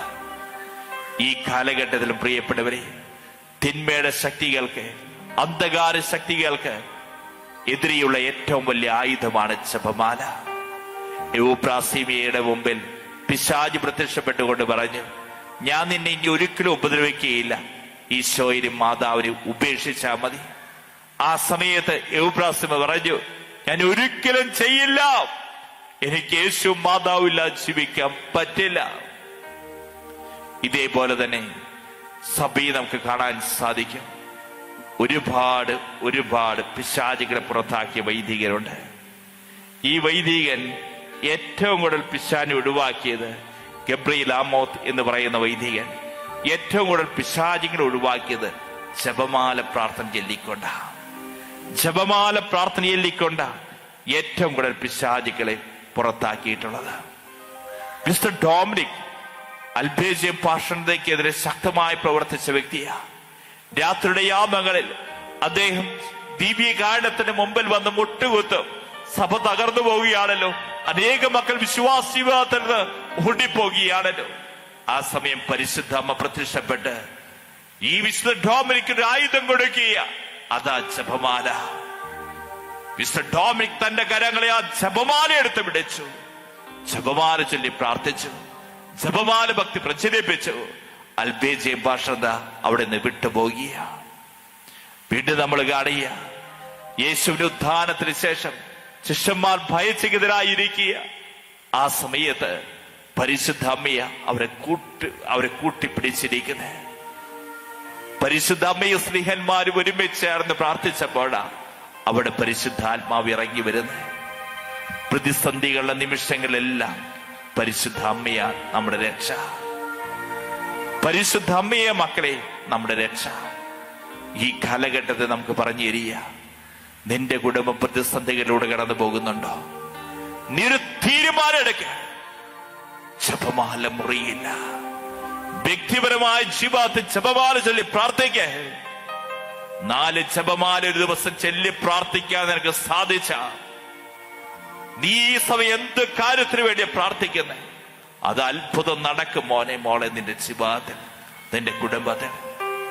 ചില കുടുംബങ്ങൾ നാളുകളായി നോക്കിക്കഴിഞ്ഞിട്ട് സ്വസ്ഥതയില്ലാത്ത അവസ്ഥ, ഒന്നും ശരിയാവാത്ത അവസ്ഥ, മക്കളെ വിവാഹം നടക്കാത്ത അവസ്ഥ, പഠിച്ച് ജോലിയില്ലാത്ത അവസ്ഥ, കുടുംബത്തെ സമാധാനം ഇല്ലാത്ത അവസ്ഥ, മദ്യപാനത്തിനൊക്കെ അടിമപ്പെട്ടിരിക്കുന്ന അവസ്ഥ.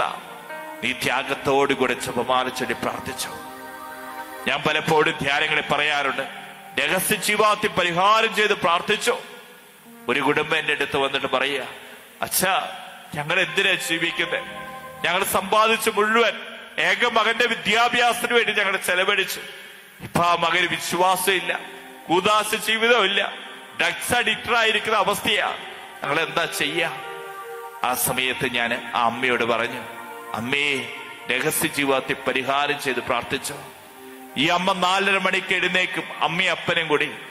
ഏകമകന് മാനസാന്തരം ഉണ്ടാവാൻ വേണ്ടി, അവൻ ഡ്രഗ് അഡിക്റ്റഡാ, അതൊരു മോചനം കിട്ടാൻ വേണ്ടി ഈ അമ്മ 28 ദിവസം തുടർച്ചയായി പുലർച്ചെ 4:30 എഴുന്നേറ്റ് ജപമാല ചൊല്ലി പ്രാർത്ഥിച്ചു കഴിഞ്ഞപ്പോ കാണാൻ സാധിച്ചു. 28ാമത്തെ ദിവസം ആ മകൻ അമ്മയുടെ മുമ്പിൽ വന്നിട്ട് അമ്മയോട് ചോദിക്കുക, അമ്മേ, എനിക്കൊരു ജപമാല തരാമോ? ആ സമയത്ത് ഈ അമ്മ ചോദിക്കുന്നുണ്ട്, എന്താ നിനക്കിപ്പോ ഈ ജപമാല?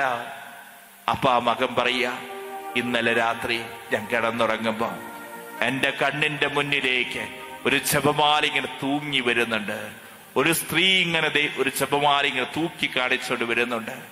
ആ സമയത്ത് ഞാൻ ജപമാല ഇങ്ങനെ പിടിക്കാൻ പോകുമ്പോ ആ ജപമാല മുകളിലേക്ക് പൊങ്ങിപ്പോകുക. പിന്നീട് ഈ അമ്മ പറയാ, എന്റെ മോൻ വിശ്വാസ ജീവിതത്തിലേക്ക് വന്നു, എന്റെ മോൻ ഡ്രഗ് അഡിക്റ്റഡ് ആയിരുന്നു. അമ്മ രഹസ്യ ജീവിതത്തിൽ പരിഹാരം ചെയ്ത് പ്രാർത്ഥിച്ചപ്പോ ആ മകന്റെ ജീവിതം മാറി. വചനം ഓർമ്മിപ്പിക്കുക, അപ്പോൾ സർപ്പം സ്ത്രീയുടെ നേരെ തിരിഞ്ഞു. ദൈവകൽപ്പന അനുസരിക്കുന്നവരും യേശുവിന്റെ സാക്ഷ്യം വഹിക്കുന്നവരുമായ അവളുടെ സന്താനങ്ങളെ യുദ്ധം ചെയ്യുവാൻ വേണ്ടി പുറപ്പെട്ടേക്കുക. ഓരോ കുടുംബങ്ങളെ പിശാച് നോക്കുന്നുണ്ട്. പിശാചുമായുള്ള പോരാട്ടത്തിൽ ഒരു ക്രൈസ്തവന്റെ ഏറ്റവും വലിയ ആയുധ ജപമാല മുറിയരുത് മക്കളെ. 2 കരങ്ങളെ യാചനാരൂപത്തിൽ തുറന്നു പിടിച്ചു. ദൈവത്തിന് തന്നെ പ്രതിഷ്ഠിച്ചിട്ടുള്ള ഏറ്റവും പെർഫെക്റ്റ് ആയിട്ടുള്ള വ്യക്തിയെ പരിശുദ്ധ അമ്മ വീണ്ടും കാണാൻ സാധിക്കും. യോഹന്നാന്റെ സ്വഭാവം തന്നെ മാറ്റിയെടുത്ത വ്യക്തിയാ പരിശുദ്ധ അമ്മ. ദൈവം തെരഞ്ഞെടുത്തതിൽ വെച്ച് ഏറ്റവും യോഗ്യതയുള്ള സ്ത്രീയാ പരിശുദ്ധ അമ്മ. ദൈവം മുദ്ര വെച്ചവളാ പരിശുദ്ധ അമ്മ. പിശാച് തൊടാൻ ധൈര്യമില്ലാത്ത ഏക വ്യക്തിയെ പരിശുദ്ധ അമ്മ. യേശുവിന്റെ 1ാം വരവിൽ മീഡിയേറ്റർ ആയിരുന്നു പരിശുദ്ധ അമ്മയെങ്കിൽ യേശുവിന്റെ 2ാം വരവിലും പരിശുദ്ധ അമ്മ തന്നെയാ മീഡിയേറ്റർ. ഈ അമ്മയെ കൂട്ടുപിടിച്ചോ മക്കളെ. അന്ത്യകാല സഭയിൽ ഒരുപാട് വെല്ലുവിളികളും ഒരുപാട് സഭയെ തകർക്കുന്ന രീതിയിലുള്ള പ്രശ്നങ്ങളും കടന്നു വരും. എന്നാൽ ആരാ ഉണ്ടാവുക? മറിയത്തിന്റെ സൈന്യം. നമുക്കൊരു മറിയത്തിന്റെ സൈന്യമായി മാറാം, മറിയത്തിന്റെ സൈന്യനിരയായി മാറാം. 2 കരങ്ങളെ കൊണ്ട് ഉയർത്തി കൊണ്ട് സ്തുതിച്ച് പ്രാർത്ഥിക്കണം. ഹല്ലേലൂയ, ഹല്ലേലൂയ, ഹല്ലേലൂയ. അത്തരം തുറന്ന് ഹൃദയം തുറന്ന് സ്തുതിച്ച് പ്രാർത്ഥിച്ചു. Hallelujah, hallelujah.